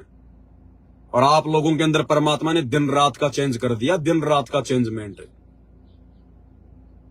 एक तारा और एक चांद, उन दोनों में कितना अंतर होता है, वो उन तारों की बाती है। मैनेजमेंट वाले मर्यादा नहीं है, चाहे कितना ज्योति पाठ कर दो, कितना धर्म कर दो, कितने बड़े भगत बन जाओ, कितना कुछ कर लो, ये भगवान दान धर्म से पैसे से ज्योति पाठ से ये किसी का भिखारी नहीं है। जो आप जिस ज्यादा दान दोगे तो भगवान आपसे ज्यादा प्रसन्न होगा। अगर पैसे से प्रसन्न होना होता ना, ये नकली भगवान तो हो सकते हैं, नकली साधु संत तो माया से हो सकते हैं प्रसन्न, लेकिन ये तो असली भगवान है। साधु भूखा भाव का, धन का भूखा नहीं, जो कोई धन का भूखा वो साधु भी नहीं। अगर ये भगवान भी अगर धन से प्रसन्न होने वाला होता तो आपका मुकेश अंबानी, टाटा, बिरला ये भगवान को बंबई से बाहर नहीं निकलने देते, भगवान को पैसों में तोल देते। ये भगवान तो भगत की भक्ति से, उसकी श्रद्धा से, उसके भाव से, उसकी मर्यादाओं से प्रसन्न होगा। और ये सबसे बड़ा धन है भगत का। और ये सबसे ज्यादा धन वर्तमान में संत रामपाल जी की करोड़ों की संगत में केवल 7 संगति वालों के पास है। और इसी अनमोल धन की बदौलत हम गुरुजी के चरणों में बैठे हैं और गुरुजी अपने पलकों पर बैठा के रखेंगे आने वाले समय में। उंगली का नाखून भी नहीं उतरने देगा ये समर्थ भगवान, ये अंतर्यामी परमात्मा पल पल सबको देख रहा है। हर एक की भक्ति, हर एक की मर्यादा, हर एक के ऊपर इसकी नजर है। चाहे पाताल लोक में जाके बैठ जाना, सतगुरु रामपाल जी भगवान वहां भी देख रहा है शीशे की तरह। ये अविगत है, इसकी गति को कोई नहीं जान सकता, काल भी नहीं जानता। आप और हमारी 2 कोटि के जीवों की औकात क्या, हम तो वैसे बातें कर लेते हैं मालिक की महिमा में। तो भाई और बहनों, इस प्रकार की जो मन में जो त्रुटियां है ना, ये अपने भगत भाई बहनों के प्रति नहीं आनी चाहिए। हाँ, यदि आपने ऐसा कोई दोष देखा है, यदि आपने इस प्रकार की कोई कमी अगर देखी है, तो आप जी कह सकते हैं कि भगत जी आप यहाँ पे सेवाओं का दुरुपयोग कर रहे हैं। और दास तो बार बार कह चुका भाई और बहनों, दास ना कोई रिश्तेदारी में जाता, ना कोई गांव में मेरा कुछ लेना देना है, ना मेरा कोई यार दोस्त है, ना मैं कोई काम धंधा करता, तो मैं जाऊंगा कहाँ? ना मैं कोई पिकनिक मनाने जाता, ना घूमने जाता। ये गाड़ी केवल 7 संगतियों के अलावा, भगत भाई बहनों के अलावा कहीं कोई जाती नहीं है, तो कहां से दुरुपयोग होगा? और मैनेजमेंट वालों की सैकड़ों गाड़ियां जब आते हैं चुनाव, तो राजनेताओं की चापलूसी में घूमती हैं। वो अपने सारे काम करते हैं उन गाड़ियों से जो नहीं करने चाहिए। तो भाई और बहनों, बताओ दुरुपयोग कहां हो रहा है? फिर जो भी सामग्री मेरे पास में है आप लोगों भाई बहनों की सेवा से, गुरुजी के आने के बाद में दास सुई की नोक भी नहीं रखने वाला है। आज भी परमात्मा की है, कल को भी उसी की रहेंगी। मेरा इनसे कोई लगाव नहीं है, तो कर्म कहां बिगड़ेंगे? सेवा यदि आप देते हो, अब 1 साल हो गई, क्या आप भाई बहनों से कोई सेवा मांगी? अरे 1 साल हो गई है, सोचने की बातें हैं। क्या आप भाई बहनों से दास ने 1 रुपए की डिमांड की है? परमात्मा की प्रेरणा से जितना मुझे आवश्यकता होती है, भगवान अपने बच्चों में प्रेरणा करके भिजवा देता है। लेकिन 1 साल हो गई, क्या मैंने कोई मैसेज डाला? क्या मैं सेवा के लिए लाइव आया कि भगत जी आप लोग जो हमल की सेवा डालो? और उधर सेवा रुकने का नाम नहीं ले रही। 10 साल हो गई आश्रमों में, उधर सेवा रुकने का नाम नहीं ले रही आज तक। क्या कभी भी आश्रम वालों ने कहा कि भाई हमें सेवा नहीं चाहिए? अब उन भिखारियों को इतनी माया चाहिए जिसकी कोई हद नहीं है। और यहां जब सेवा होती है उतनी लेते हैं, उसके बाद में लाइव आके मना कर देते हैं, भगत जी अब कोई सेवा नहीं करेगा। 1 साल हो गई कि आप लोगों से कोई सेवा ली जा रही है? तो फिर अब अगर पैसे चाहिए होते भाई और बहनों, तो इस भक्ति के प्रतिफल में जैसे गुरुजी ने मैनेजमेंट को दे दिया धन, अपने भक्तों को जो उनके परिवार वाले हैं, जो उनको दे दिया धन, अनाप शनाप काल की बेड़ियां जो बांध दी गई है उनके हाथों में, क्या वो परमात्मा इस दास को नहीं दे सकता था? लेकिन दास को भैया मोक्ष चाहिए, मोक्ष, केवल मुक्ति, केवल मोक्ष, भगत बन के भक्ति करना है। गुरुजी के आने के बाद भी इस दास की जो प्राथमिकता है वो यही है, परमात्मा 2 कोटि का भगत बन के केवल भक्ति करनी है मेरे मालिक। और कोई सेवाओं में परमात्मा, दास की तो यही इच्छा है, दास और किसी भी सेवा में नहीं फंसना चाहता, कोई राजपाट की सेवा या कोई और सेवा, कोई किसी प्रकार की सेवा। मेरी प्रथम प्रायोरिटी है। और भगत की जैसी नीयत होगी, परमात्मा भगत को उसी हिसाब से फिर भक्ति के लिए समय देगा। ये राजपाट करते करते, ये दुनियादारी तेरा मेरी करते करते, सेठ साहूकार बनते बनते हमारे को करोड़ों युग बीत गए। परमात्मा कहते हैं कोटि जन्म तू राजा की, ना मिटी न मन की आशा। अरे क्या करेंगे, क्या सेवा कर लेंगे, ना आरती के लिए समय मिलेगा, ना भक्ति के लिए समय मिलेगा। क्या चाटेंगे उस राजपणे को, मंत्री प्रधानमंत्री बन के क्या चाटना है। अगर सतलोक नहीं गए तो यही मरेंगे। फिर ये इतनी भक्ति जमा हो गई, इतनी भक्ति जमा हो गई, हजारों युगों तक फिर यहां से लाखों गुना उत्तम राज आपको महास्वर्ग में मिलेगा, और फिर गधा कुत्ता सुअर भी बना के छोड़ देगा। तो गुरु यही तो समझा रहा है 30 साल से कि सबसे बड़ी सेवा है अपनी भक्ति कर लो, मर्यादाओं में रह के, इससे बड़ी कोई सेवा नहीं है। लेकिन गुरु तो भैया परीक्षा लेगा, गुरु तो लोभ लालच देगा, गुरु तो आपको ऑफर देगा कि बेटा तेरे को ये सेवा दे रहा हूं, पैरों में पड़ जाना, उस समय तक पैर मत छोड़ना जब तक भगवान आपको कोई जो है गटर साफ करने की सेवा ना दे दे। कि परमात्मा ये राजपाट की सेवा आप अपने परिवार को ही दे दो। परमात्मा हमारे पास इतना फालतू का दिमाग नहीं है कि हम लोगों की तेरा मेरी में लगे रहें। हम देख रहे हैं ना वर्तमान में क्या हो रहा है दुनिया में। राजाओं को रात को नींद नहीं, दिन को चैन नहीं, और परमात्मा ने सब कुछ बता दिया। ब्रह्मा विष्णु महेश को चैन नहीं। भाई तन धर सुखिया कोई न देखिया, जो देखिया सो दुखिया हो। उदय अस्त का राज करे मन सबका किया विवेका हो। तो सुखी कौन है फिर मालिक ने बताया कोई तन से दुखिया, कोई मन से दुखिया, कोई धन बिन रहे तू दास। पर थोड़े थोड़े सब दुखी, एक सुखी सतगुरु रामपाल जी का दास। तो सुखी रहना है तो सतगुरु का दास बन के भक्ति कर लो मेरे भाई। कुछ नहीं है, गुरु जी के आने के बाद ये दास आपको मोबाइलों पे दिखाई भी नहीं देगा। जो पुरानी वीडियो है दुनिया वही देखेगी। दास तो बैठ के अपना किसी जगह पे जाके अपना खेतीबाड़ी करके या मूंगफली का ठेला लगा के, जैसा भी है परमात्मा जो भी दया बख्शेंगे, दास केवल भक्ति करेगा और मालिक के दर्शनों के लिए आता रहेगा, जाता रहेगा। उसके बाद कुछ नहीं, फिर खेल खत्म है। ये तो गुरुजी जब तक नहीं आ रहे तब तक गुरुजी ने खड़ा कर रखा। नहीं, मेरी औकात नहीं है आप लोगों को ये 2-2 घंटे की स्पीच देने की, 3-3 घंटे 4-4 घंटे की वीडियो बनाने की। ये जीव की औकात नहीं होती। फिर परमात्मा अपना सॉफ्टवेयर डालता है उसके अंदर। नहीं, मुझे मेरी औकात का अच्छे से पता है। 8वीं में हिंदी में मेरे जो है, हिंदी में नहीं गणित में पहले तो आई वो ग्रीस, क्या बोलते हैं वो ग्रीस होती है, मतलब उसमें नंबर जो है वो पूरे नहीं आते। हाँ, मेरे को गणित में 8वीं क्लास में आई सप्लीमेंट्री यानी एक मौका मिलता उसको दोबारा से गणित का पेपर देने का। तो सप्लीमेंट्री आ गई। फिर सप्लीमेंट्री का मैं एग्जाम देने गया तो मेरे सप्लीमेंट्री में भी सप्लीमेंट्री आ गई। और मेरे को 4 का पहाड़ा नहीं आता था। 4 का पहाड़ा, 4 1 जा 4। ये आजकल तो अंग्रेजी में बोलते हैं, पहले तो हिंदी में बोलते थे। 4 एकम 4, 4 दूनी 8, 4 तीय 12। मैं रोजाना डंडे खाता था। सुबह जाते ही वो मास्टर भी ऐसा था, वो सबसे पहले मेरा ही नंबर लेता था और मारता इतना भयंकर था। लोगों के तो यूं मारते हैं हाथों पे, मेरे को यूं हाथ करके उंगलियों पे मारता था डंडे खींच खींच के। मेरे को 4 का पहाड़ा याद नहीं हुआ जब तक मैं 8वीं में आ गया। तो मैंने बहुत मार खाई है, इसीलिए मैनेजमेंट की मार में जेल गया, क्योंकि मेरे को उन टीचरों ने पहले मार मार के ढंग से मेरे को पका रखा था। इसलिए मैनेजमेंट के जो है ये लठ है, ये मैं सहन कर गया। नहीं तो बुरा हाल हो जाता। तो बहुत सारी बातें भाई और बहनों, परमात्मा हम सब पे दया करे, मालिक ज्ञान आधार से इसी प्रकार से हम सबको जोड़े रखें। हमारा किसी के प्रति कोई राग द्वेष ईर्ष्या कोई मनमुटाव ना हो। जिसके जैसे कर्म है अपना भोगेगा, हम क्यों ठेकेदार बने। परमात्मा के मार्ग में यदि कोई पाखंड फैलाएगा, ज्ञान फैलाएगा तो बोलना हमारा धर्म है। सतगुरु का शिष्य होने के नाते वो मर्यादित तरीके से हम संगत को संदेश देंगे, और मर्यादित होकर ही हम पिछले 8 साल से वीडियो बना के लाइव आके संदेश दे रहे हैं। बाकी हमने कोई बकवाद अपनी तरफ से आज तक नहीं किया, ना हम करने की सोच सकते। तो आज के वीडियो में केवल इतना ही। 6 बजने वाले हैं, संध्या आरती का समय हो गया है। बंदी छोड़ सतगुरु रामपाल जी भगवान की जय हो।